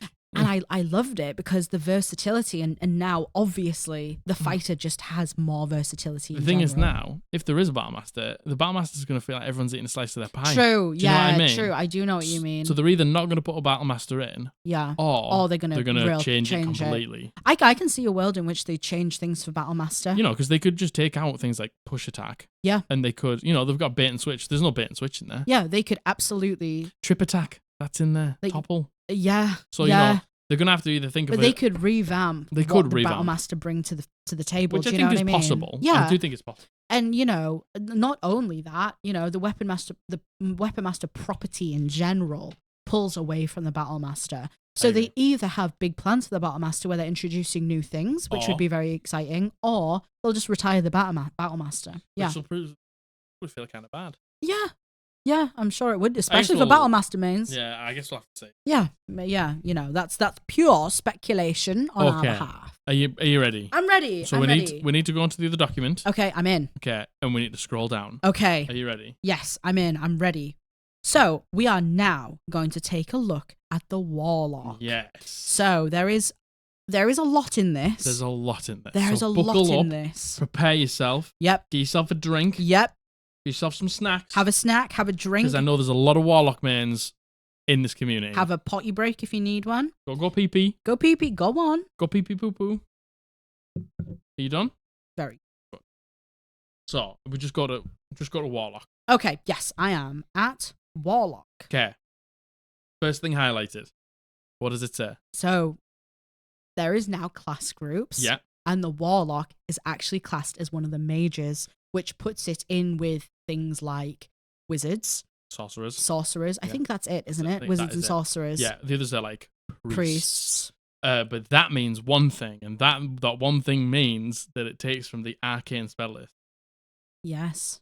And that I think that's great. Is a fucking unreal thing. That's great. Yeah. It now shares a spell list with a warlock and a wizard and a sorcerer. Yeah, I think that's great. Listen, again, I don't have a lot of experience with warlocks, but I know from discourse, and I just know the warlock spell list sometimes isn't great, especially for some of the subclasses where you get to pull from other things as well. The warlock spell list as a spell list is bad. It always felt weird. It's really fucking small, in my opinion. It felt very much, you would see something and you'd be like, yeah, Warlock has that. You'd go and you'd look and it would be like wizard and bad. Yeah. You'd be like... sorcerer and druid or something like that. Right, okay. So now the spell list is far bigger and far better. Yeah, which is a great... Yeah, so if you don't know, class groups now all share the same spell list. I can't pull from the top of my head what there is, but like clerics, druids, rangers all pull from the same. Did it? I don't know. I don't know. I think maybe I was just making ranger up, but definitely druids and clerics do, right? Yeah, but potentially, yeah. Because druids are classed as priests. Is this the primal list? It's the primal spell list, isn't it? Or is it the holy spell list? I don't know. Anyway, I don't know. Did I just make that all up? Don't worry about it. No. What does it say underneath it? Your primary ability is intelligence. Oh. Your primary ability now is intelligence, wisdom, or charisma, whereas before the warlock was charisma based. That'll come into play later. Okay. See, immediately, I like the idea of the warlock being charisma based. But it can be. It can be, yeah, true. So this is the thing, it can be. Yeah. But it is all based off your pact boon. Got you. Okay. But that also leads into some cool multiclassing. True. Because now it's gonna be... Well, yeah. People love the warlock for multiclassing anyway. Yeah. But before Eldritch Blast. Yeah. Now I feel like it might be for some different reasons. Yeah, because listen, what runs with charisma? Bard and sorcerer. Bard, sorcerer, and paladin. And paladin, yeah. So you were very confined, I think, if you were wanting to multi-class, and you would have to, I had a Hexblade swashbuckler, which, I had to really finagle the numbers around to be able to get the charisma high enough to warrant going into warlock, right? Yeah, I think that totally opens up so many different options. Okay, so would you like to go to the design notes? Yes. So starting from the design notes now, medium armor is now included in the class's armor training to better support warlocks that walk a melee-oriented path. Great. So instead of having to wait till you get to Hexblade and then getting the medium armor, you just get the medium armor. You don't get shields. Okay. Which I feel like they should get shields. Yeah. Well. But I think so basically we'll get onto it. But the pact boons, which we're going to next, if you go Pact of the Blade, I think it should include shields. I would agree with that. I think if you go Pact of the Blade, you should get shield proficiency as well. Yeah. I think they should tie that into Pact of the Blade. Yeah. But no, like from medium armor is sick. Yeah, and it only used to be light. Unless obviously you took a subclass that allowed for it. Yeah. So now even if you go and Caster Lock, and not you can a still have lock, medium armor. Still have That's good. medium armor. Immediately a little bit less squishy. Yeah, and they have a D8 hit dice. Yes. So it's like they have a D8 hit dice and they have medium armor, you can build like a very survivable warlock. Yeah, indeed. And there is an argument that warlocks are kind of survivable anyway, especially if you go down the route of like is it the fiendish warlock that gets the hit point thing back? There's loads of them. Like it doesn't matter if you don't remember. So, for the Pact Boons. So, Pact Boon has moved from 3rd level to 1st level. It now gives you Eldritch Blast, Hex, and a spell of your choice from a group of 3, all of which are now exclusive to Warlocks. The spell you choose is connected to the spell casting ability choice you then make. The spells incorporate the previous functionality of the 3 Pact options. So they did it. They made Eldritch Blast and they made Hex. Just a warlock thing. You don't have to worry about... No matter what you do, you're going to get Eldritch Blast, so it doesn't count against your cantrips none, yeah, so you get because, an extra cantrip space. Granted, yeah. It was annoying having to pick Eldritch Blast as a cantrip. Yeah. And you also have Hex, always prepared, always known, and it doesn't count against your spell. So that's another spell, another spell slot open, not spell slot, but a spell prepared open for you, which is nice. Yeah, nice. And then obviously you then get to pick another spell based on what you choose your ability score to be off. Yes. I don't know if ability score is the right word. So, and they also moved it from level 3 to level 1. Yes. So you have to pick it straight off the bat. So, your 1st level Pact Boon. You have formed a pact with an otherworldly entity that has bestowed magical powers upon you. You always have the Eldritch Blast and Hex spell prepared, and you choose one of the following boons: Pact of the Blade, Pact of the Chain, or Pact of the Tome, each of which is detailed below. You determine the identity of the entity and choose its plane of existence, such as the Feywild, the Shadowfell, or an outer plane. Each boon gives you the choice for spellcasting ability used by your spellcasting feature, and it also gives you a pact spell that you always have prepared. So, Pact of the Blade. Yes. So, what we'll do is we'll do Pact of the Blade. Yep. We'll go up to the spell that it gives you, because the spell that it gives you is very important. Okay. Yeah, so, I suppose that makes sense, yeah. Pact of the Blade means your spellcasting ability can be Wisdom or Charisma. Yep. And as soon as you pick it, you get Pact spell, Pact weapon. Yeah. So let's go to Pact weapon. Okay. I don't necessarily know where that is. It's on the 3rd page, I think, 4th page. Wow, there is a lot here, isn't there? Yeah, 4th page. Okay. Okay, so your Pact weapon. And again, this is only for Pact of the Blade. Yeah, so you can't get this any other way apart from taking Warlock and going Pact of the Blade. Now, this is a cantrip. It is an action to cast it on yourself. There's a somatic component and it lasts 24 hours.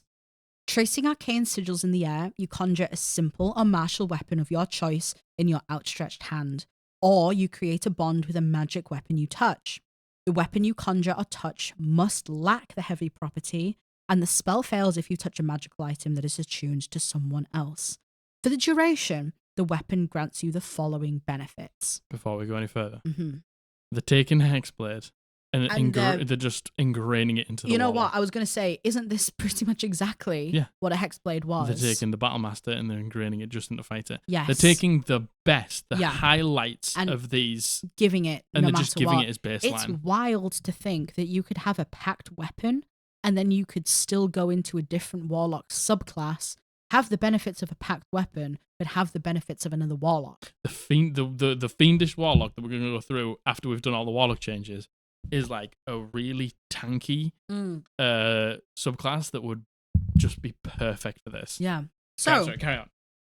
The benefits are, you get Eldritch Warrior. When you attack with a weapon, you can use your spellcasting ability modifier for the attack and damage rolls instead of using strength or dexterity. Wonderful. Which is what you get. Wonderful. So when you use Hexblade, you can add your charisma modifier. Charisma mod, yeah. And you can use whatever spellcasting mod. I can't see a world where they also release Hexblade. Neither can I. Unless they just completely change it. Again, unless they do the Battlemaster thing and they completely change it, right? So you have proficiency with the weapon. Yeah. Shit if you didn't. Yeah. And then returning weapon. If the weapon has a thrown property, the weapon returns to your hand immediately after hitting or missing the target. Just such a cool fantasy, That is innit? cool. That I know, yeah. And then just the end is just holding your hand out as it just appears back in your hand. Sick. The spell ends early if you cast the spell again or die. When it ends, a conjured weapon disappears or your bond with a magic weapon stops. Now, there is an upgrade to this, as Yes. there always is with cantrips. So at level 5, you gain the extra attack feature for the conjured or magic weapon only. With that feature, you can attack twice with that weapon instead of once when you take the attack action on your turn. Sick. Yeah, it's just You're sick. getting exactly. You get extra attack. Yeah, man, that is wild to think, because that is so, that's basically a hexblade, right? Even the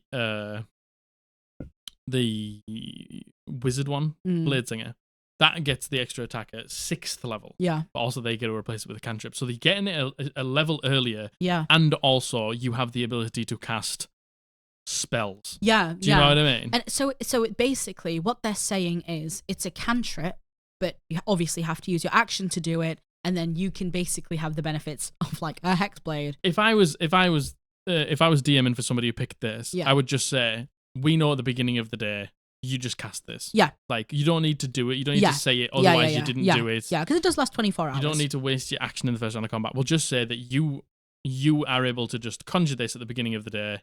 Fine. Yeah. Done. Don't need to roleplay it. Yeah, although, it does suggest actually, though, that, even if you hadn't outright said at the beginning of the day, there's nothing to suggest that in combat you couldn't just go, oh yeah, I use my packed weapon cantrip, and it immediately happens, right? Problem is, it's an action. Yeah, so then you just waste an action. Yeah, agreed. I would just say to my DM or my players, just know that in the morning I summon it because it lasts 24 hours and then it's done and we don't need to worry about it. Yeah, God, I feel like that could be a bit contentious, right? Like, think? Yeah, if you have a DM, one of the typical DMs who's fucking DM against player, and it's like, well, actually, you didn't. Yeah, well, then that person's a terrible DM. yeah, no, fair enough. We don't need to talk to them. Yeah, totally fair enough. Okay, so that. So, the Pact of the Chain. Pact of the Chain. So, that was Pact of the Blade. That was just Pact of the Blade. Yep. So, Pact of the Chain. You can choose between intelligence or charisma, and you get your Pact Familiar spell. If you don't know what Pact of the Chain is, you basically get to summon like a familiar. Yeah, a familiar. And it's like a beefy familiar that can do things for you. Yeah. And there's options here, which combat, disappearance of the familiar, remote viewing, and cantrip upgrade. So, in combat, the familiar is an ally to you and your companions, and it obeys you. In combat, it shares your initiative count, but it takes its turn immediately after yours. Which I love. I fucking hate not having to roll separate initiatives for summons is the worst. Yeah, totally. On its turn, the familiar takes the dodge action and uses its move to avoid danger, unless you use your reaction to command it to attack instead. You're using your reaction instead of using... So you're using... Was it always a reaction? I can't remember, but you're using your reaction. On its turn, the familiar takes the dodge action and uses its move to avoid danger, unless you use your reaction to command it to attack instead. Yep. Not help action. Oh, so it gets its own actual attack stat now. Well, no, what it is, it has its own like thing, but what the familiar was always used for, in my opinion, in a shit way, in a cheesy way, and I know optimizers love it. Yeah, I know exactly what you're going to say. And that's fine, you can use it for that. I'm not slagging you off. I just don't like it. It just feels cheap to me. Is you summon it, you put it in melee, and you use it to get advantage.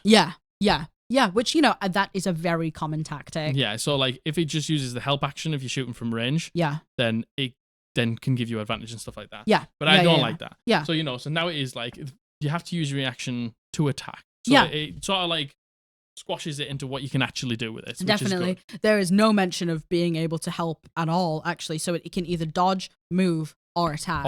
So, I think, using it for what it was meant. Yeah, totally. I think. Totally. And again, a very common tactic is using your familiar to do that. So, obviously they've recognized that is something that maybe pulls away from the versatile gameplay a little bit. Yeah. Versatile, cheese. You call it Will. Well, no, I'm saying that, now there's versatile gameplay instead of just having to use the help action. It does have a stat block below if you actually want to check it out. Yeah. So, remote viewing. Yes. As a magic action, you can see what your familiar sees and hear what it hears until the end of your next turn. These like magic actions and stuff is just like catch stinger spell. Like they're just giving this like magic action. Yeah. All it is like doing something with a spell on your turn. Right, okay, got you. I don't know why they've done it yet, but so yeah.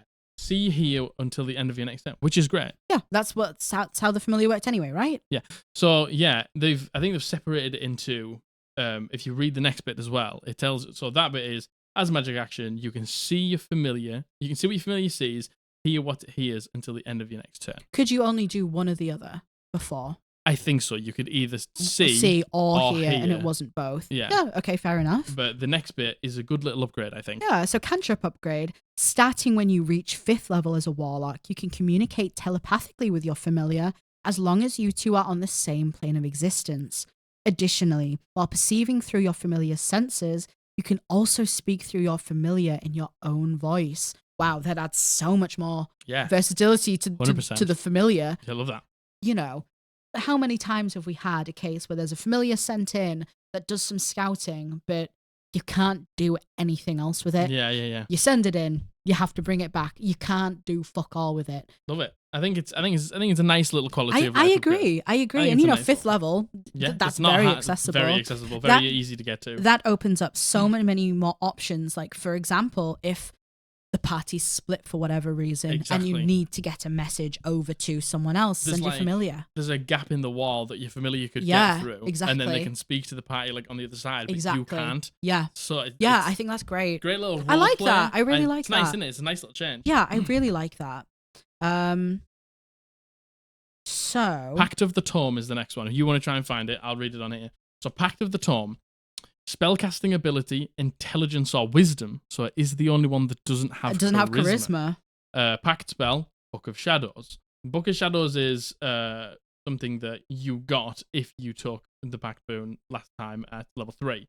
So, you ready? Book of Shadows. Book of Shadows. So, casting time is 1 hour. You cast it on yourself. The components are verbal and somatic, and it happens instantly. So, stitching together strands of shadow, you conjure forth a book in your hands. The book contains eldritch magic that only you can access, granting you the following benefits. Cantrips and rituals. When the book appears, choose 2 cantrips and 2 first-level spells that have a ritual tag. The spells can be from the arcane, divine, and primal spell list, and they must be spells you don't already have prepared. While the book is on your person, you have the chosen spells prepared. So that means you can basically dip into whatever. Yeah. So right? which was basically what you could do before. Yeah. But the reason this is better than it was before is I think you get slightly less spells, but before, when you picked them, that was it. Yeah. Now this, when it says, when the book appears, choose 2 cantrips and choose 2 first-level spells with the ritual tag. That means every day you can get 2 different cantrips and 2 different ritual spells. Every short rest you could if you wanted to. If the casting time is 1 hour. How versatile is that? I agree. And man, I think that was one of the biggest problems with the Warlock, right? You had so finite spell slots. You had such finite spells.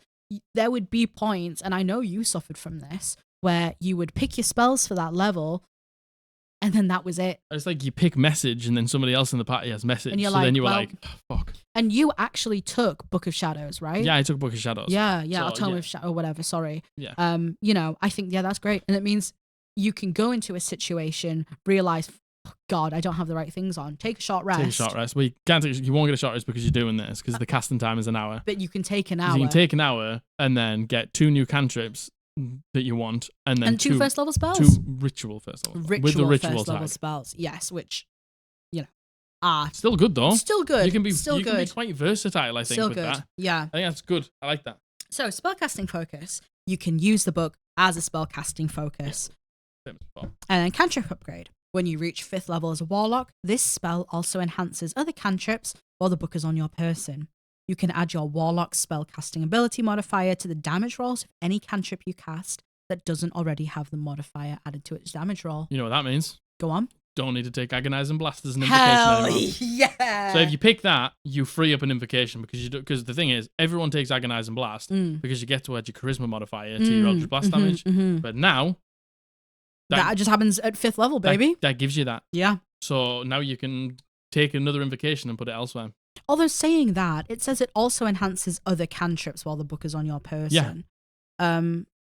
Does that mean only to the cantrips you've picked through Book of Shadows? Do you know what I mean? Does it? So it says the spell also enhances other cantrips while the book is on your person. I wouldn't say so. Doesn't say that it needs to have been picked with the Book of Yeah, Shadows. you can add your Warlock to the modifier to rolls of any cantrip you cast that doesn't already have that modifier added to its damage. So now Firebolt gets it. But that doesn't that suggest already that Eldritch Blast would already have that modifier added? Only if you take Agonizing Blast. Right, I see. So, like, the only reason you get to do that as a Warlock is because if you take Agonizing Blast. So that basically frees up another invocation for you. Yeah, so you don't need to take Agonizing Blast as your modifier. As long as that doesn't specify it's only cantrips through the book. Doesn't then, say that. Doesn't say that to me, I don't think. Yeah, I think that's great. That's that once again takes all of these have just been slightly elevated, right? Yeah, I think Pact of the Blade is absolutely 100% the best one. I completely agree, but I'm biased because I like a Hexblade, right? I can't see me ever picking Warlock and not picking Pact of the Blade. Same, I agree. To me, the Pact of the Chain's not as good, but there is an invocation we'll get onto later that makes Pact of the Chain super awesome. Yeah. But Pact of the Tome, that's a great one, I think. Versatile. Totally. Makes cantrips pretty sick. Totally. So yeah. You know what? Hearing the Pact of the Blade, that I can picture myself wanting to play that, to be honest. And then pairing it with like a really tanky fucking subclass. Yeah. Oh man, yeah, it's so good. I think that's great. So now we've gone over pact boons. I think it's actually important for us to go over the actual Warlock table. Yeah. Just so you can see what the changes are. Mm. So here is the Warlock table. Ooh. And you will see that, yes, there is spell slots. And yes, they go from 1 to 5th. And like Jack said, they have the framework of a half caster now. Yes. There isn't just you get 2 spell slots and you can cast them at the highest level. No. You actually get spell slots now, which I haven't heard much of this discourse because, you know, I wouldn't. But you say that this is something that is kind of the contentious thing, right? We mentioned at the beginning of the video. Yeah. So in a survey, I think it was either early 2022 or late 2021, they put out a survey saying, like, basically, we're working on a new game system.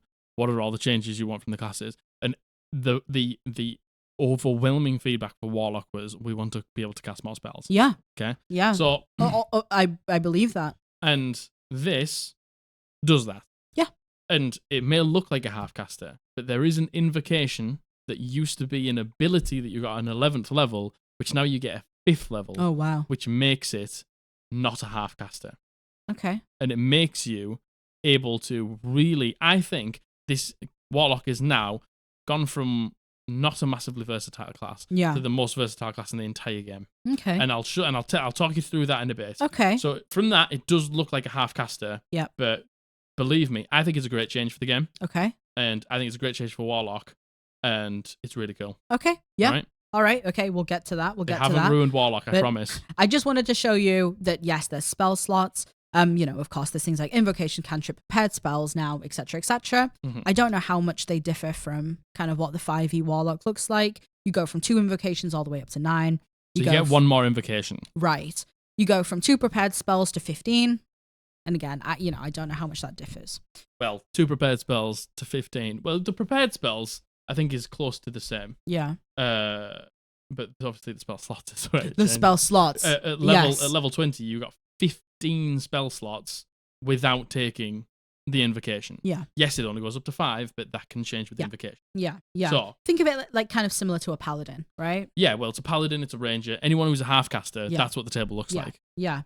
So, Pact Magic. It has been replaced by spellcasting. The most requested change to Warlock has been for them to be able to use spells more often. They therefore now cap out at 15 spell slots instead of 4. So at max level last time you had 4 spell slots. Now you got 15 spell slots. Yeah. So yeah, it's maybe not. They're not 4th of the highest level. Yep. They, differ in level, going down from 1 up to 5th. Yep.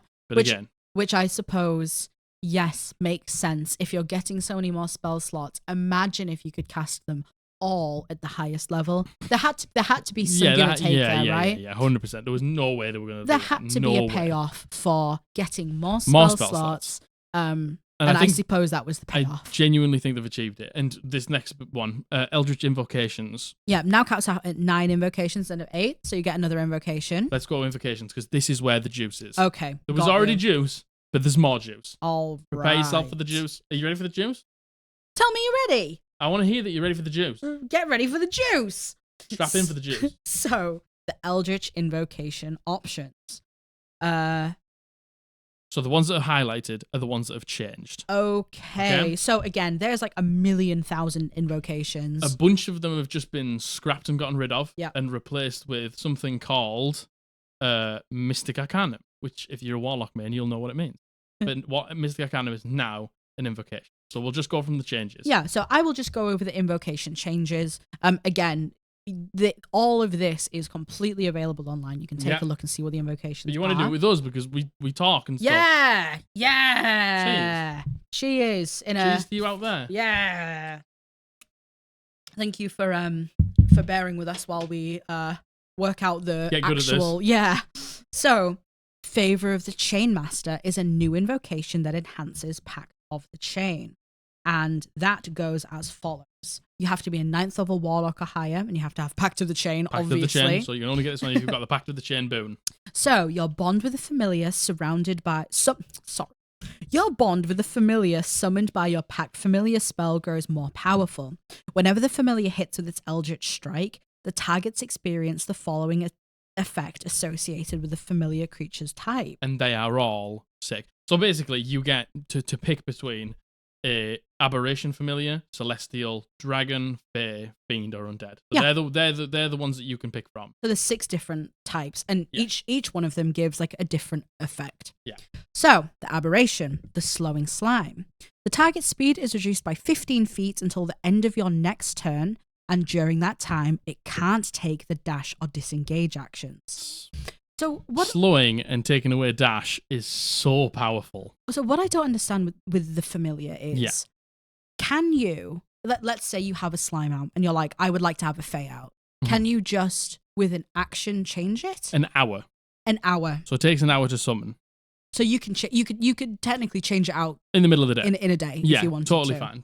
Okay. But that, like, speed halved, no dash, no disengage. That's so powerful. That's really good for locking something down. Fucking awesome.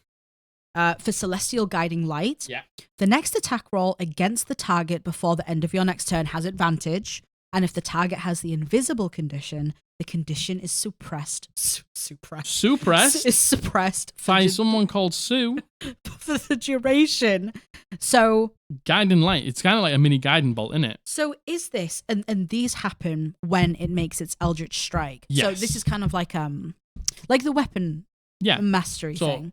So every time it does its Eldritch Strike, does its like attack, right. It applies each of these things depending on which type it is. So this is... It's a mini guiding bolt, isn't it? It's called Guiding Light. I feel like and to be fair, it says the next attack roll against the target before the end of your next turn. Does that mean your attack, or does that mean any attack? So they go after you. So they always go at the end of your turn. So it would be whoever's in initiative order after. Which would be the same as if you cast Guiding Bolt. Well, I was going to say, that could be potentially be similar to the help action, right? To give you the advantage. Yeah, but you're also just making an attack. Yeah, and so it's also even better. Yeah. It's way better. And it means that if it's invisible, you're going to be able to see it for the duration. Yeah. And so I'm assuming the duration is until the end of your next turn. Yeah, exactly. So it's pretty good. Pretty good in making sure things can't get away. That's another good one. So for the dragon, you get Draconic Might. If the target is medium or smaller, it has the prone condition.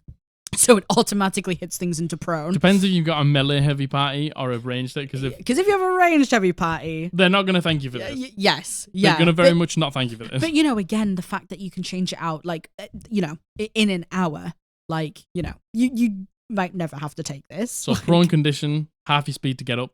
Yep. Melee attacks all have advantage on a prone. Yep. Ranged attacks have disadvantage. So it can be. I think that also can be really good. So for the Fae, you get, I can never say this word. Beguiling Sting. The target has the charmed condition until the end of your next turn and perceives both of you and the familiar as the charmer. Wow. So it's just an automatic charm. No save. That's pretty good. Now, Could you use that out of combat? I know it has to be an attack. I mean, as long as the attack doesn't kill the person. But saying that, it is till the end of your next turn. Only So till the end of the technically, if it was next out of turn. combat, it would last like 6 seconds. Yeah, so if you need somebody to do something just on that turn, like don't run away. Or Yeah. don't press that button. Yeah. Do you know what I mean? Yeah. It could be very powerful. Yeah. No save as Wow. well. The automatic charm. No To save. be fair, this does depend how your DM rules charmed as well. Yeah. Because I know that charm is very everyone has a different idea of what charm does, right? Yeah.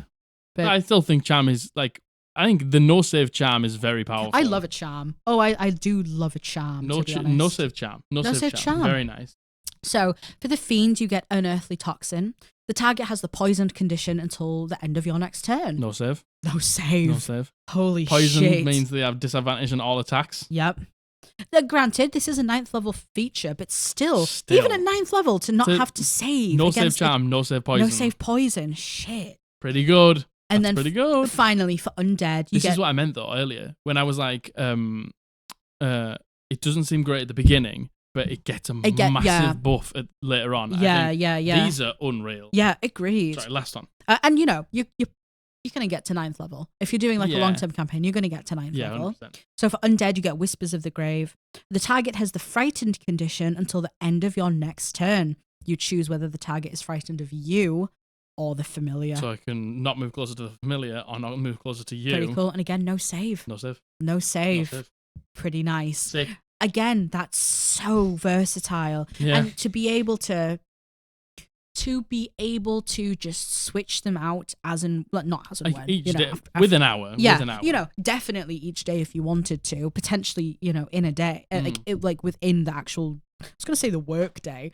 I mean, you know, the adventure and work day. Yeah. The moments you're an adventurer. I like that. I think I think that adds really cool. Once again Loads of variety. more versatility to everything. So much. So the next one that has been changed is Gaze of Two Minds. This used to be shit. I have no idea what. It says on it the changes, but this used to be fucking rubbish. So this is 5th level Warlock. A Hyla is the prerequisite. So you can use a bonus action to touch a willing humanoid and perceive through its senses until the end of your next turn. As long as the creature is on the same plane of existence as you, you can use a bonus action on subsequent turns to maintain this connection, extending the duration until the end of your next turn.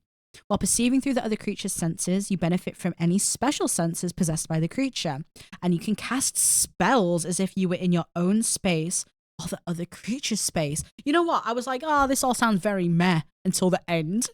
So you can cast spells through their position. Holy shit. How fucking mad's that? Oh. So I know the scribe spell, the scribe wizard gets to do this like really late game. Like basically it's like they get to change things about spells and they can change like the position where it's cast from.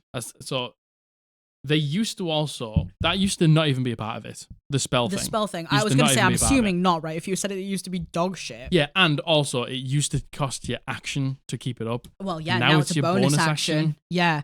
Holy shit. Sick that, innit? You can, man, that opens up so many options. So much. Thinking about like in combat, if you're just like 5 feet away or something like that. I mean, granted, well, no, it's your bonus action. It's your bonus action. And then you can use your action to do it. To cast spells from... And you know what? Outside of combat as well.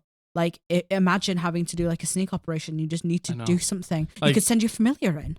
Yeah, you can... And you could cast a spell through your familiar. Yeah.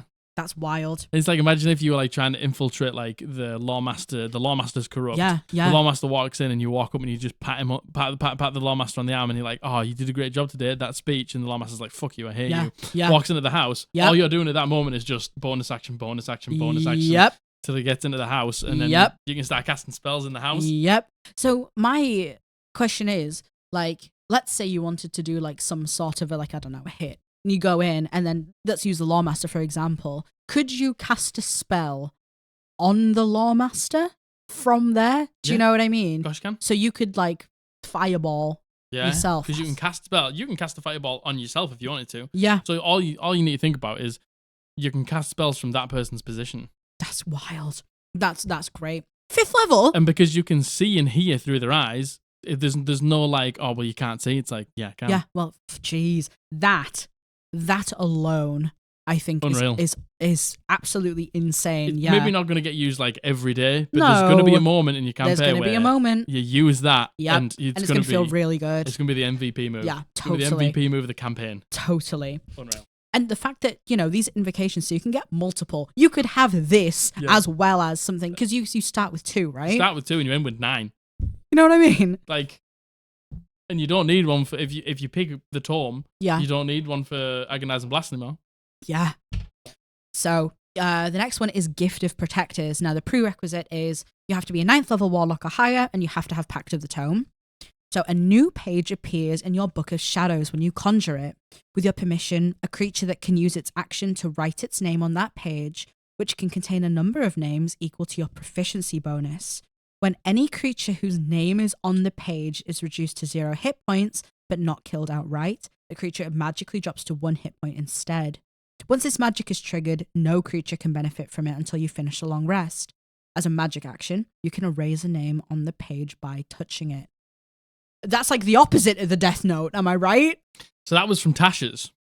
Oh. So that was the one that was from Tasha's. So I didn't play a Warlock when Tasha's came out, and I haven't really looked at all the invocations. So I didn't actually know about that one. So has it changed at all? Nope. So that's just from Tasha's. But I wanted to read it out loud because I thought it was sick, and I had never heard of it. I had never heard of that. But do you want to know what I wish it did? I wish it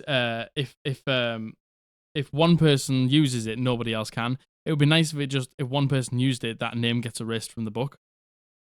And then the other people can trigger it as well. But I guess that might be a bit strong. That's like casting Death Ward on the entire party. Yes. But it is 9th level. Yeah.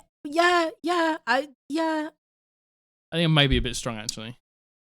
What if like everyone could like yeah, and what once. is it? It's a number of creatures equal to your proficiency bonus. What proficiency bonus do you have at 9? 3? 4, I think. You know? I'm not certain. I am not too sure. The proficiency bonus at 9th level 4. That's when you get 4. So, yeah, I think that'd be a bit strong. Yeah, I think it'd be a little bit strong. You know what?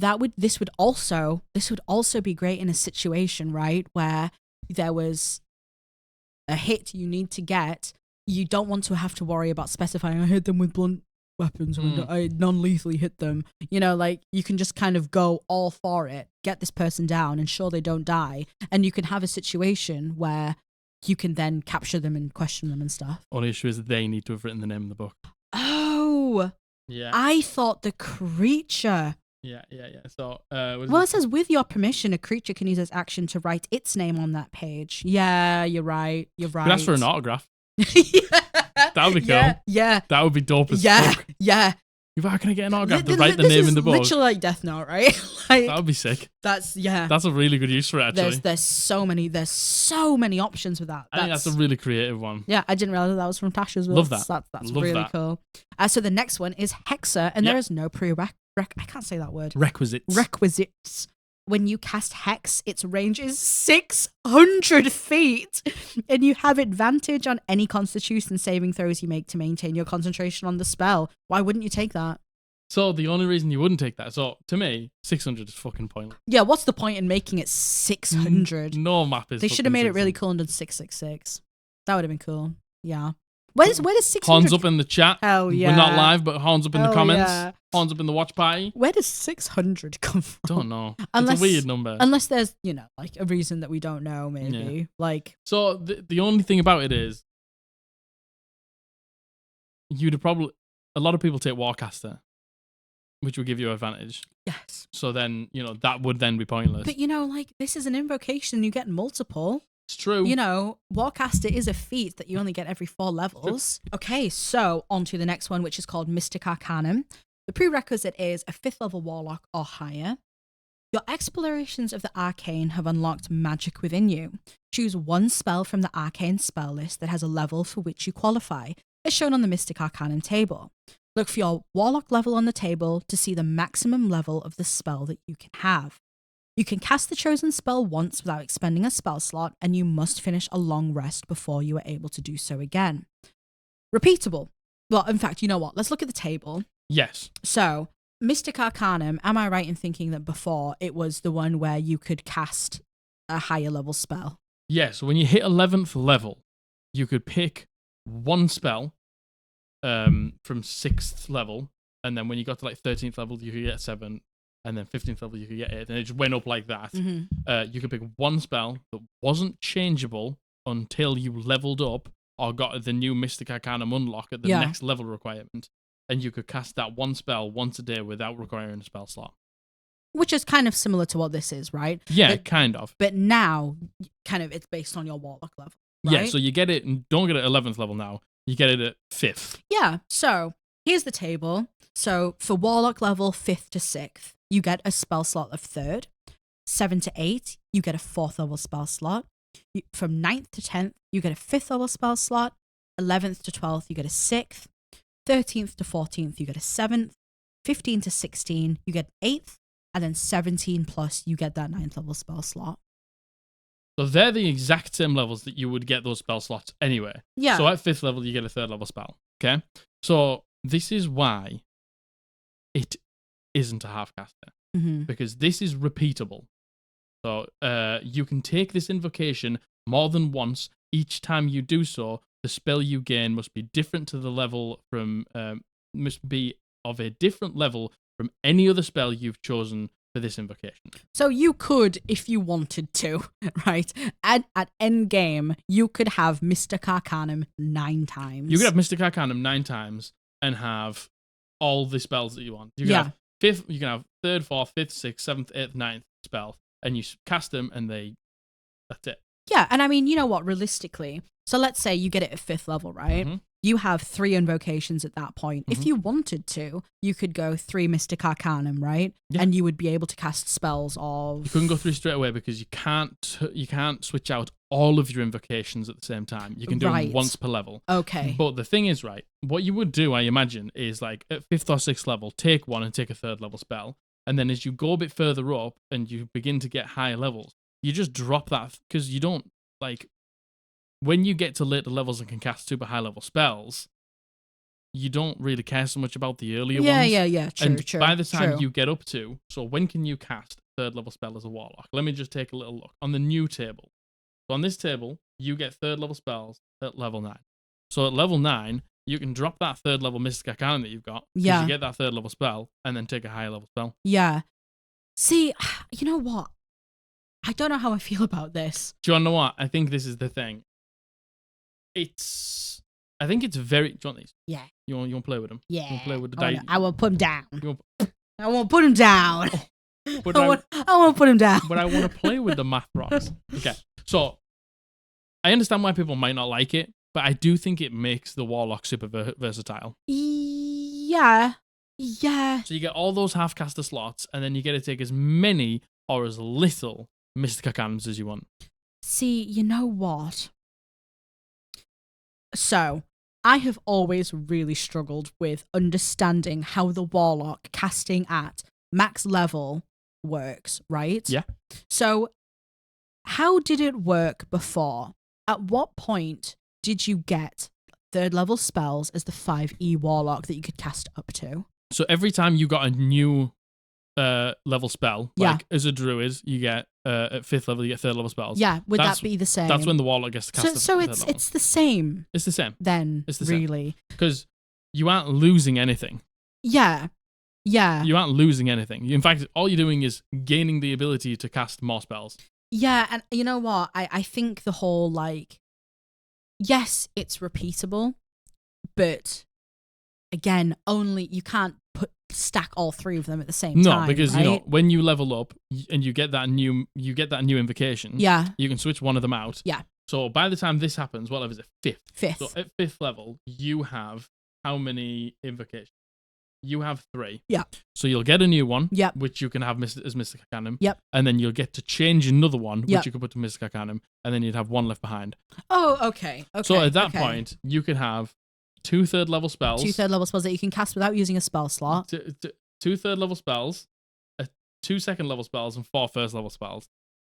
Yeah. Tell me why that isn't as good as having 2 3rd level spells. Yeah. You know what? When you worded it like that, And I think, I've always struggled with understanding how the Warlock casts. I think that's fair, and that's the same with a lot of people. Yeah, and it's because I haven't played a Warlock before, right? Yeah, that's fine. And I think, Warlock mains would have no trouble understanding this.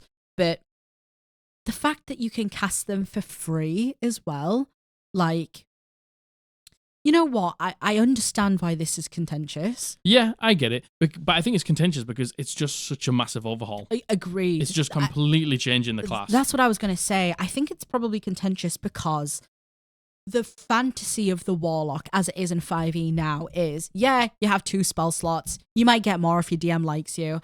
And you are a glass cannon because you can cast them at the highest level. You just fucking pump out for 2 rounds of combat, 3 later game. Yeah. You do massive damage. Yeah. Or do something awesome. Then you have a short rest and you can do it all over again. Yeah. And I think the fantasy of that, people really, really like. I like that. But the thing is, the only thing is you're not getting it back in a short rest. That's the only thing. That's so it. You could blow your 2 third levels at 5th level. Yeah. But then you'll still have 2 second levels, 4 first levels. You'd still have more, even though, yes, granted, okay, the highest ones are gone, but at the same time, you haven't used spell slots for them. No. Then that's assuming you take Mystic Arcanum more than once, right? Yeah. I'm absolutely certain there's people who wouldn't take Mystic Arcanum more than once. Yeah. But there's also probably people who would only stack Mystic Arcanum. You can, so if you actually stack it up, I watched a Treant Monk video. Yeah. Treant Monk's amazing, loads of maths, very geeky, optimizey. Yeah. And he compared a full caster, a half caster, and the new Warlock. Yeah. And you sit at he said it, an 80% caster.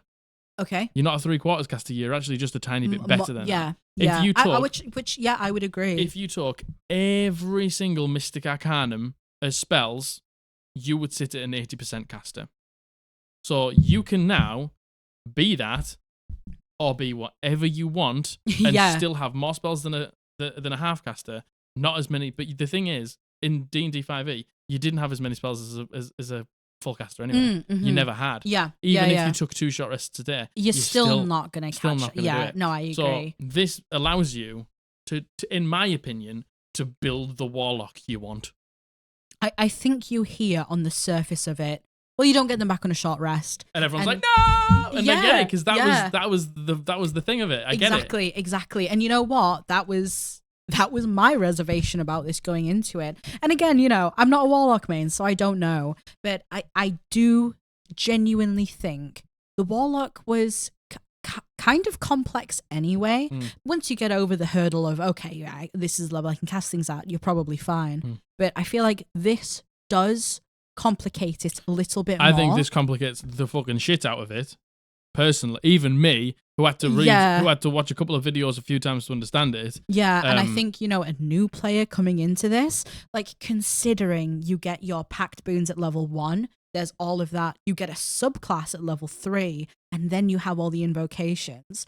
I would actually argue that this is probably one of the more complex classes ones, now. actually. I agree. Which makes it, maybe not necessarily so accessible for a beginner. But hey, if you can play this as a beginner, you got everything else covered, baby. Yeah, and also, I do think, my honest opinion is this is better. I do agree. I think it takes away from the traditional fantasy of the Warlock. Yeah. But I think it was always supposed to. Yeah, but the thing is, it. What they put the questionnaire out and they said, "What do you want?" And they said, "More spells." The people who played Warlock said, "We want to be able to cast more spells." Yeah, this is the solution to it, definitely. Yeah, you don't cast them all at the highest level, but you can then take things like detect magic, or just things that are maybe. You wouldn't be like, I don't want to cast one of my only 2 spell slots on that spell. Yeah. Like, now you have those shitter spell slots to cast those things. To be able to kind of, if you need to do like a shield spell. Yeah. Now you can cast shield and it doesn't feel really bad. Yeah, totally. Do you know what I mean? Like, it's the simple things like that. And it's the out of combat things as well. Yeah. And the whole point of the Pact of the Tome one was to be able to take 2 ritual spells as well. So you're not burning through so many spell slots too. I think, yes, this is definitely a fix to it. I'm going to say it. Go on. When this comes out properly, if it doesn't change too much, which in my opinion, I don't think it should, This is the thing I'm going to play. You know what? I'm with you. I think I would. Pack to the pack. Me Blade. too. I think I would love to play a pack. I think honestly, this excites me. Hearing so this, exciting, isn't it? But you know, again, maybe this is off the back of having not played a Warlock before, not really understanding a Warlock before too well either, and just hearing this. And for me, someone who's been playing D&D for like nearly 4 years now, it excites me because I understand the basics of the game. Yeah. Contrary to popular belief. No, I think you do. I think you really understand the basics of the game. But it's like you know, if I was a newbie, this would terrify the shit out of me. I think you have a really good understanding of the game, but you. you don't have a really good understanding of every class. No, but I don't know that many people who really do. You. Yeah, but that's because I go out of my way to watch all of the videos. Yeah, true. Do you know what I mean? True, I think you have to actually go out of your way to everyone has do their that. niche, right? Exactly. Yeah. I'd like to think I do know a lot about the game. I know a lot about the inner workings of the game. I think you know a lot about the game. In terms of, like, you know, the Warlock, I don't know fuck all about the Warlock, really. But the thing is, I think the reason why... We'll just get completely off topic here. I think the reason why people watch us is because you have somebody who knows quite a lot about the game and me, but they also have somebody who maybe doesn't know everything, but is learning along at the same time. Yeah, definitely. And definitely. I think that's probably quite refreshing for people. Yeah, it's nice to, you know you're on the same page as someone, and you know that's not taking away from any of the other amazing creators. We learn from those creators. Do you know what I mean? We learn from them, and then we can maybe put it in a slightly more accessible package for you. And you know what? I wouldn't even argue that their stuff isn't accessible. I would say that all awesome. the channels that we watch, like Dungeon Dudes, highly accessible. Oh God, so accessible. D4 Deep Dive, yeah, granted. He goes a lot. He goes really into depth. Still accessible. I think you need like maybe a baseline of knowledge to watch him, but he is so entertaining. Oh my God, what a wonderful human being. So good. Yeah, agreed. So, but anyway. Yeah, sorry. Yes. Anywho. So yeah, Mystic Arcanums is the reason it's not a half-caster. But you know, like, I'm excited about this, whereas I don't know fuck all about the fighter either, really. And I wasn't so much excited about it. That's exciting. But I was excited about the barbarian. You know what I mean? But that's just like having classes that you're excited about. True. But I think you're right. I think you've always sort of wanted to play a Warlock. I have. And a Hexblade specifically. And that excites me. Yeah, no, it excites me as well. It really does. It like, you know, I always wanted to play a Warlock, but I never did. And this is the push I think I would need to want to actually play one. I think it's sick. So the next invocation, I think this is the penultimate. So well done. Repelling Blast. Yeah. No prerequisites here. Whenever you hit a creature that is large or smaller with Eldritch Blast, you can push that creature horizontally up to 10 feet straight away from you. Literally the only change is now you can't push huge or gargantuan creatures. Unless, obviously... No, yeah. So that's it. Large or smaller, you can push them with Repelling Blast. Yeah. Which I think really makes sense. Yeah, I know that people are probably like... I know, people are probably absolutely devastated about that. It probably makes sense. Yeah, like... Yeah. You're a medium creature, right? It's a given, really. Yeah, I agree. That makes sense. You can still push a size above you. Yeah, still push large. Yeah, I fine by me. That makes sense to me, to be honest. And then the final invocation that has had a change done to it is Witch Sight. Yep. Prerequisites are you have to be 15th level or higher. You have True Sight with a range of 30 feet. Pretty dope.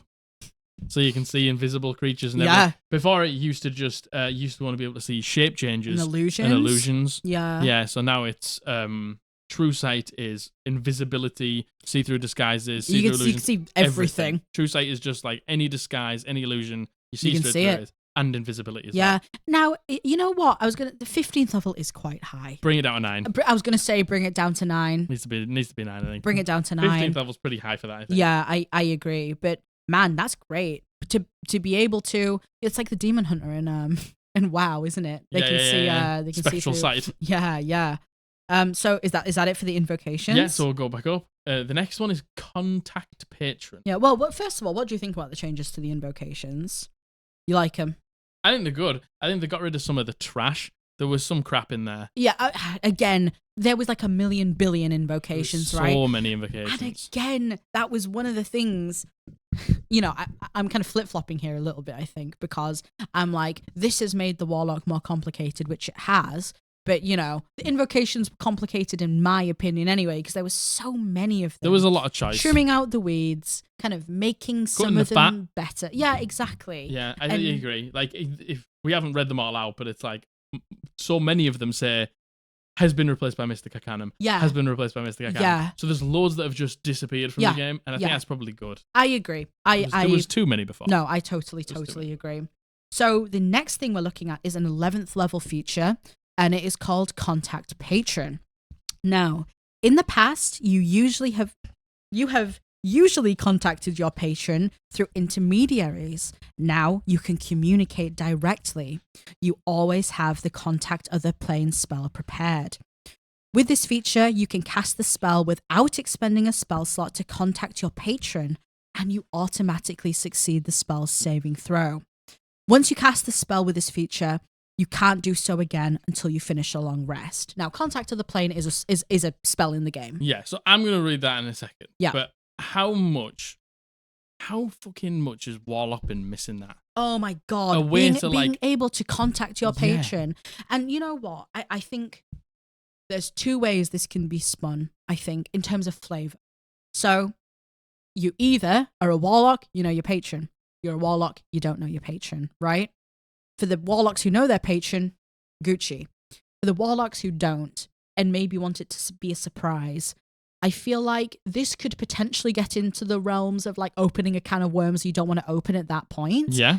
However, you know, you as a player would know when you're ready to do that, right? Yeah. The thing is, it's like you don't have to cast No, you don't have to do it, but the option's there. The option's there. And it is 11th level. So yes. It's quite late in the game. Yeah, you know what? I forgot actually about the fact it was 11th level. So I'll read this out to you. So this is for the spell Contact of the Plane. This is for the spell that you basically get a free cast of that you automatically succeed. Because if you don't succeed, it's not good. Ooh. Like I don't even really know. Really not good. Go on. I'll tell you. So you mentally contact a demigod, the spirit of a long dead sage, or some other mysterious entity from another plane. Contacting this extraplanar intelligence can strain or even break your mind. Okay. When you cast this spell, make a DC 15 intelligence saving throw. On a failed save, you take 66 psychic damage and are insane until you finish a long rest. Oh no! Yeah. What does it mean to be insane? While insane, no. You can't take actions. You can't understand what other creatures say. You can't read, can't speak. You can only speak in gibberish. Shit. A greater restoration spell can be cast on you to end this effect, and a successful save basically gives you 5 questions.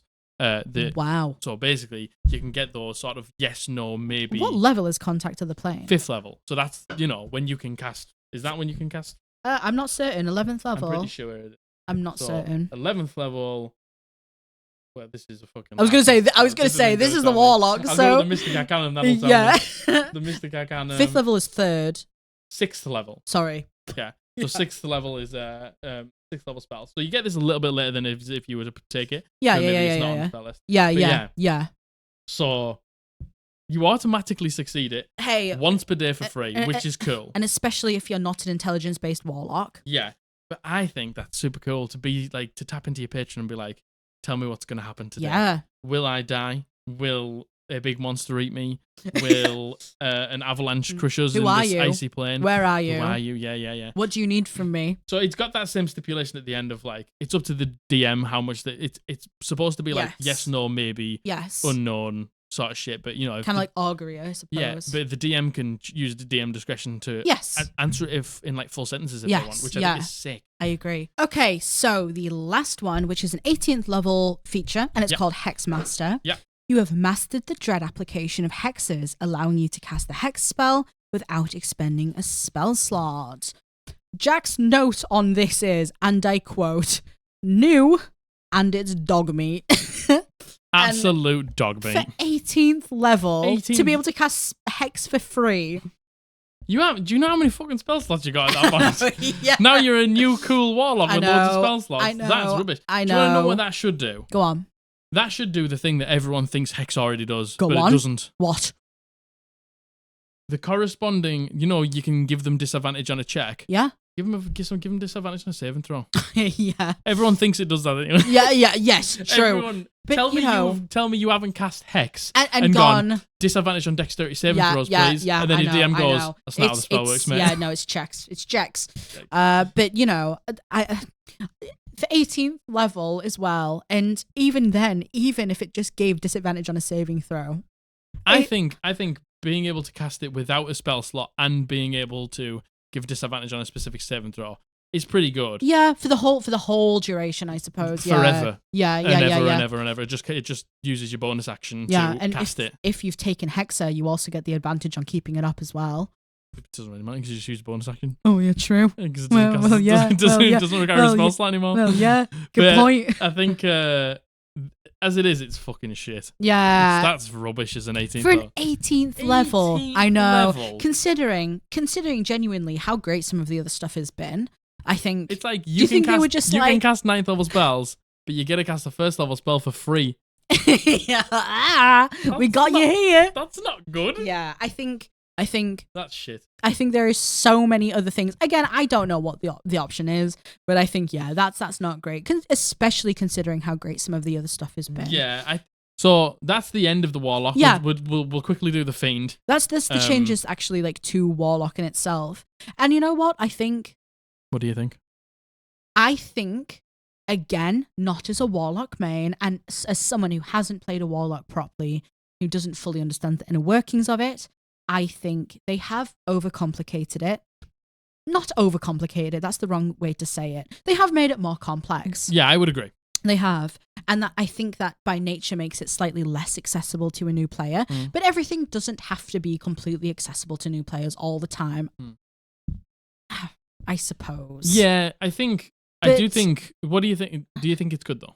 Yeah, no, I think it's good. I think it's good. And I genuinely can see why people wouldn't think that it is. I think it's better than the current iteration of Warlock. Yeah, I do too. I personally do. I think a lot of people would as well. But I can see why people don't want the Warlock fucked with in this way. But the thing is, like, a lot of the discourse is like, the Warlock's a half caster. It's like, you've looked at the table and seen that there's the spell slots and not actually gone through it. And not actually looked at it. I understand that. And you know what? Regardless of that, I still understand why people would feel that way. I really do. Because, again, fantasy in a game like this is such a huge thing. And the fantasy of you get to cast at the highest levels, you barely have any spell slots, you get them back on a short rest. But yeah, I get it. I get why people don't want that messed with. I get it because it's simple and it works, I guess. But the but thing you know is, what? At the same time, the majority, said we want more spell slots. This is it. So what's the give and take here? Like, they've given you exactly what you wanted. Yeah. But you're still upset. Yeah, I think this was the right way to do it. I think the more that people actually look at it and figure it out and understand that that's not the case, I think people actually realise that it's really good. To be honest, I think this needs playtesting, which is the whole point, right? Of big this. Change, and I understand why a lot of people don't like change. They don't like. I don't. Yeah, so I'm not good with change. I get it, but I think it is better for the game. I agree. think the Warlock will thrive now. Yes, again, this is probably the last push I needed to want to play a Warlock, honestly, and I think this needs to be play tested. I think it does need to be play tested. I think people need to see, especially the people who are sat on the fence about it. I think people need to realise it's sick. And play it and see genuinely. But that's the whole point of this whole thing, right? Yeah, I guess so. Yeah, this is the whole point. So the subclass. Yes. This is the subclass that I picked when I first ever joined D&D. It is. I feel like the Fiendish Warlock is actually quite a popular pick in general, to be honest. I think it's a popular pick, and I don't think it's a bad pick. No, as it is in 5e, I think it's a little underwhelming, but they've made it better. And I think now it's really sick. Yeah. So, again, this is the Fiendish Warlock, and we'll just go chronologically from kind of the beginning, right? Yes. So, at 3rd level, your patron spells. Yes. Is this right? Yeah, this is exactly right. Yeah. So 3rd level patron spells. The magic of your otherworldly patron grants you the following benefits. Prepared spells. You always have certain spells ready when you reach a Warlock level specified in Fiend spell tables. You therefore always have the listed spells prepared. This is Perfect, because before it just gave you a number of spells that you could pick from. Now you have them prepared. Now they're just free spells prepared. Well, actually, we'll go through the actual spells you get then. Yeah, do it. So, there's only a couple of changes from what I can see here. Yeah. So, at 3rd level, you get access to Burning Hands in Command. Which was the same. 5th level, you get Scorching Ray, and you get Suggestion, which is new. Was blindness deafness? That is way better. What Suggestion or Suggestion's blindness deafness? way better than blindness Yeah, deafness. I don't think I've ever used blindness deafness. I don't think it's that good. It's a Constitution saving throw as well, which is never great. Yeah, but Suggestion. There's so many things you can do with Suggestion. Suggestion. Restful. Extremely restful. Suggestion. 9th level, you get access to Fear, which is new, and you get Stinking Cloud. What did Fear replace? Do you know? So Fear replaced. It's okay if not, if you don't know. So basically, the things that they got rid of was blindness, deafness, fireball, and hallow. You get fireball in the arcane spell list now. Oh, okay. All right. You know what? I was about to pour one out for our fiendish warlocks there, but pour one out with fiendish. Fear's good. Yeah. Fear's good. It's not the best spell, but it can be quite useful. Yeah. You get Stinking Cloud, and then at 13th level, you get Wall of Fire and Blight. Very good. Blight is an unreal Blight spell. is a great spell. And then 17th level, you get Flame Strike and Insect Plague. Yeah, was Hallow. Don't quite know what Hallow does. I don't think I do. Hallow's a real long spell. Is that the one that's like 24 hours and you bless the ground? I don't think so. I watch it absolutely be that spell and me be totally wrong. Essentially. But no, I don't know. But the fact that these are just added to your spell list. There you go, have them. They don't count against the ones you need to prepare. They're prepared. You just get them for free. You just get them. So sick. If you want to cast Burning Hands, you can. That's so much better. And do you want to know what else you can do? Free casting. Mm-hmm. So you can cast one of your prepared spells from this feature without expending a spell slot, and you must finish a long rest before you use this benefit. There you go. There you go. Add that to your fucking Mystic Arcanum. Add that to another spell slot that you get for free. Yeah, that's great. Well, there you go. Pretty good. Wow. Imagine being able to have a free cast of Blight. So good. Pretty cool. And then you got all of your Mystic Arcanum free cast. Yeah. And then you got all of your spell slots. Yeah. Nice. Yeah. Now, again. All the Warlocks are partying, baby. Hell yeah. That's good. That's really good. That's a great feature. So, that's it for the patron spells. Yep. Now, the next change is to Dark One's Blessing, which you get at level 3. When you reduce an enemy to 0 hit points, or an enemy drops to 0 hit points within 5 feet of you, you gain temporary hit points equal to your spellcasting modifier and your Warlock level. So, it used to only be if you reduce them. Now they've added in the drops within 5 feet. Yeah. So yeah. I think this is very much catered to the Pact of the Blade Warlock. Very much agreed. Very, very much agreed. Within 5 feet of you, that means that you're probably going to have to be close to things, right? Yeah. And you would only benefit from this if you made a point to be close to things, which... So I think this is a little bit catered to the Pact of the Blade Warlocks now. Agreed. So I think that's sick. Agreed. I like that. It's just giving you another chance to get yourself those temporary hit points. Yeah, I like that. Which is sick. I like that. Makes it nice and tanky nice as well. and self-sustained, yeah. Yes. Which is sick. So the changes to 6th level is Dark One's Own Luck. You can call on your Fiendish Patron to alter fate in your favor. When you make an ability check or a saving throw, you can use this feature to add a d10 to your roll. You can do so after seeing the initial roll, but before any of the roll's effects occur. You can use this feature a number of times equal to your spellcasting ability modifier, a minimum of once, and you regain all uses when you finish a long rest. Used to just be once per long rest. Was it? So you can... Now you can do it 3, 4, 5 times. Well, yeah. You'll end up with 5 in to 5. in your spellcasting modifier probably by the end of the game. You might start with a 3, you might start with a 4. So you can use it 3, 4, 5 times a day when it used to just be once. Nice. And again, it's like a free bardic inspiration, but a bit better. Yeah. D10. The bardic inspiration die gets there eventually, but I you know what? I do really like the idea of Dark One's Own Luck. And you use this as Nephiros. Yeah. Granted, once per long rest, but you did use it. Matthew bumped it up to a D12 for me instead of a D10. Yeah. But, so yeah. I think that's great. I think that's a great change. Nice little quality of life change. Yeah, and a great change at 6th level as well. Yeah. So the next change is to the 10th level feature called Fiendish Resilience. Channeling the preternatural resilience of fiends, you can choose one damage type other than force when you finish a short or long rest. You gain resistance to that damage type until you choose a different one with this feature. So it was very similar before. They added in force, but also it was this didn't apply to silvered weapons or magic weapons. Oh, right. So you get it against magic weapons as well. But they took out that stipulation, so it must now apply to magic weapons. I guess so, if they haven't specified. And if they've gone out of their way to take it remove out, it, then right? I think it applies to You'd those think things. so. Yeah. Nice. Again, a little bit more tanky, a little bit more self-sustained. That's it. A little bit more tanky, a little bit more self-sustained. Just playing into that pact of the blades again and again and again, I think. And again, to be able to change it on a short or a long rest too. Once again, more versatile. Yeah, love it. Love it. More versatile. Good stuff. And then there is a change to the 14th level, what's the word? Ability called Hurl Through Hell. Now, the most metal, most metal sounding ability of all time. Is that why you went Fiendish Warlock? Yes. Yep. Hell but yeah. I obviously never got to the level where I got to use it. Yes. So, should I read the whole thing or just the change? Read the whole thing if you want, because it's such a good ability. To let you know what Hurl Through Hell is, and I'll tell you what's changed. When you hit a creature with an attack roll, you can use this feature to instantly transport the target through the lower planes. The creature disappears and hurtles through a nightmare landscape. At the end of your next turn, the target returns to the space it previously occupied or the nearest unoccupied space. If the target is not a fiend, it must make a wisdom saving throw against your spell save DC upon its return. On a failed save, the target takes 10d10 psychic damage, and on a successful save, it takes half as much.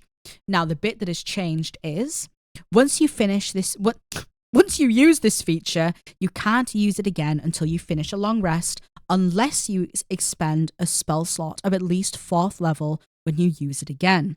You can use this feature only once per turn.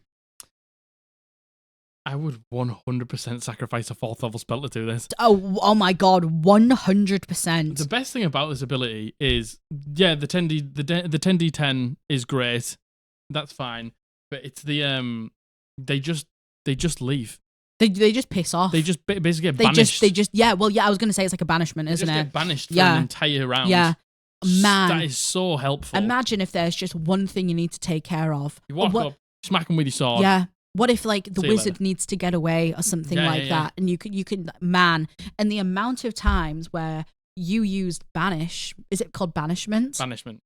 On something. I think the spell's called banish. You used it, and we managed to just get a breather, take a second, and be able to organize ourselves. Man, that's great. And you still takes half as much damage as well, so you're still gonna you're still gonna be doing damage. But I would 100% sacrifice a 4th level spell to cast that again. Yeah, and that's the beauty of it, right? That's so good. That's the beauty of it. You can if you want to, and you don't have to if you don't want to. So sick. And you can get the free use of it, I suppose. If not, is there anything else that's it. in the Fiendish Warlock that has changed?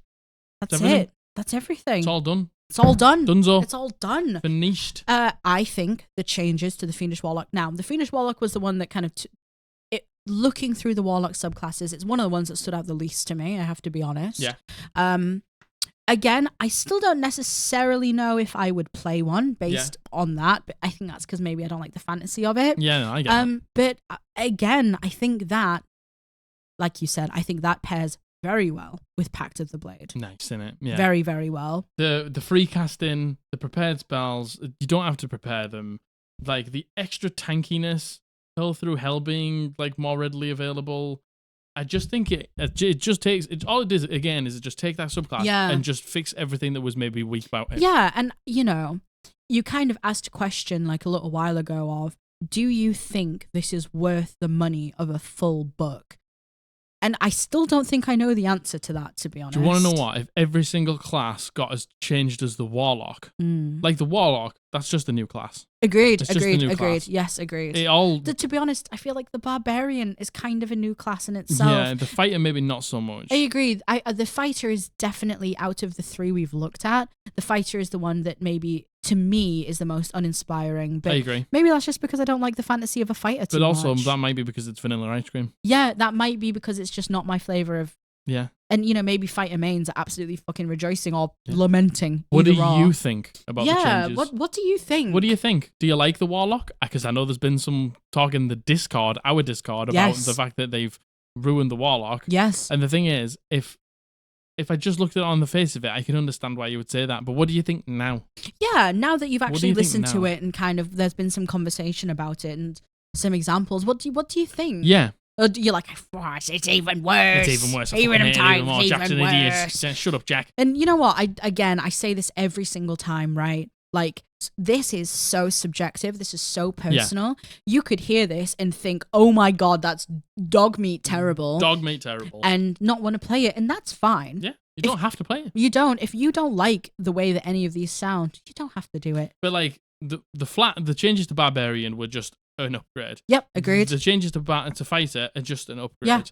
Yeah. The changes to Warlock, that's up to you. Yes. That's subjective, I think. That is very subjective. I think they're just an upgrade. Yeah, I do too. I genuinely do believe too. they're just an upgrade. But I do too. There is the caveat of, yes, it is maybe a little bit more complicated now as well. There's, the fantasy of the Warlock, I think, has changed a lot. Yeah. But I like how many options there are. I like, it's not like there wasn't invocations and there wasn't packed boons before, but, they're more impactful now. They are more impactful they're way now, more impactful definitely. Now, way more. And I feel like they shape your character more, which again, I feel like that's the vibe I'm getting from all of this, is things like this that shape your character. Yeah. And allow the player to be kind of whatever they want to be. Yeah. Like that's the vibe I'm getting, at least. And I think that's probably that's probably what they're aiming for, right? Yeah, I agree. To be less rigid. Yeah. And you see it with definitely less rigid. Yeah. Way less rigid. Like every iteration of D&D, compare 3.5 to now. You know what I mean? I never played it, so I don't know. Neither do I, but from what we know about it, there's been so many changes. Oh God, yeah. That make it less rigid. Yeah, this is less rigid than 5e. Yeah. Way less rigid. And I think I fully believe having something be more accessible, having something be more easily digested, clearer, easier, there's nothing wrong with that. Nah, I don't. I agree. I think a lot of the discourse I'm hearing is, OneD&D is taking everything away from D&D. It's making it not D&D, making it too easy. I bet you said that about 3.5. Yeah. I bet you said that about 4th edition. Yeah. I bet you said that about 5th edition. Yeah. And I think... It's hard to change. Change is scary. It is. But you can't look at this and tell me they aren't good for the game. No. And, man, a new player coming in, granted, maybe the Warlock's a bad example for this, but a new player coming in and seeing the Barbarian, for example, I think that probably inspires. Yeah, that's an easy choice to make now. Totally. Way easy choice to make. You're not going to be useless out of combat. Totally. You're going to be way better at so many things. The subclass that they're giving you isn't just completely hindering you. Yeah. I think it's great. Yeah. I think it's so important to welcome in the new age of D&D players. Yeah. Like, we are the new age of D&D players, really. 100%. And there's going to be generations after us as well. And I think it's important to welcome those people in. Yeah. And it's important to be able to give them the easiest... Because it's a game with a lot of rules. A lot of rules. There's a lot of rules to this game. Needs a number of textbooks to run. A lot of rules. And I think it's important to simplify things down, even though there will be some resistance from the people who don't believe that. I agree. And again, this is all coming at it through a lens of maybe not necessarily being so trusting of Wizards of the Coast right now, right? Yeah. We talked about it in the last episode. We'll probably always give some sort of, what's the word? Not warning. Cautionary tale? No, like discretion. I don't know. I can't think of what the word is. Leeway? No. What are you trying to say? Like give the heads up. I don't know. That, Wizards of the Coast right now, I think, have to be approached with a slight air of caution. All right, okay, yeah. Like, you know what I mean? Yeah, like, they did something, which, granted, it's over. Yes, it is over. We won. Let's be happy about that. We hold no ill resentment because we won and they listened and it's done, right? But there is trepidation going forward. Is. But like the steps that they've taken, putting it in the Creative Commons and stuff like that. Agreed. Making sure that every creator can literally just be like, okay, I'm safe to still create in this space. Agreed. Is good. That's the most important thing, is that the community feels safe. And we wouldn't be able to do this if it wasn't for the changes that happened. So I think, we should approach with an air of caution. However, it all looks good. It all looks good. This all looks good in terms of gameplay and like forgetting all the rest of it. Yeah, it looks good. It does look good from the gameplay. Like the Barbarian is better. The Fighter is better. The Warlock, in my opinion, is better. Yeah.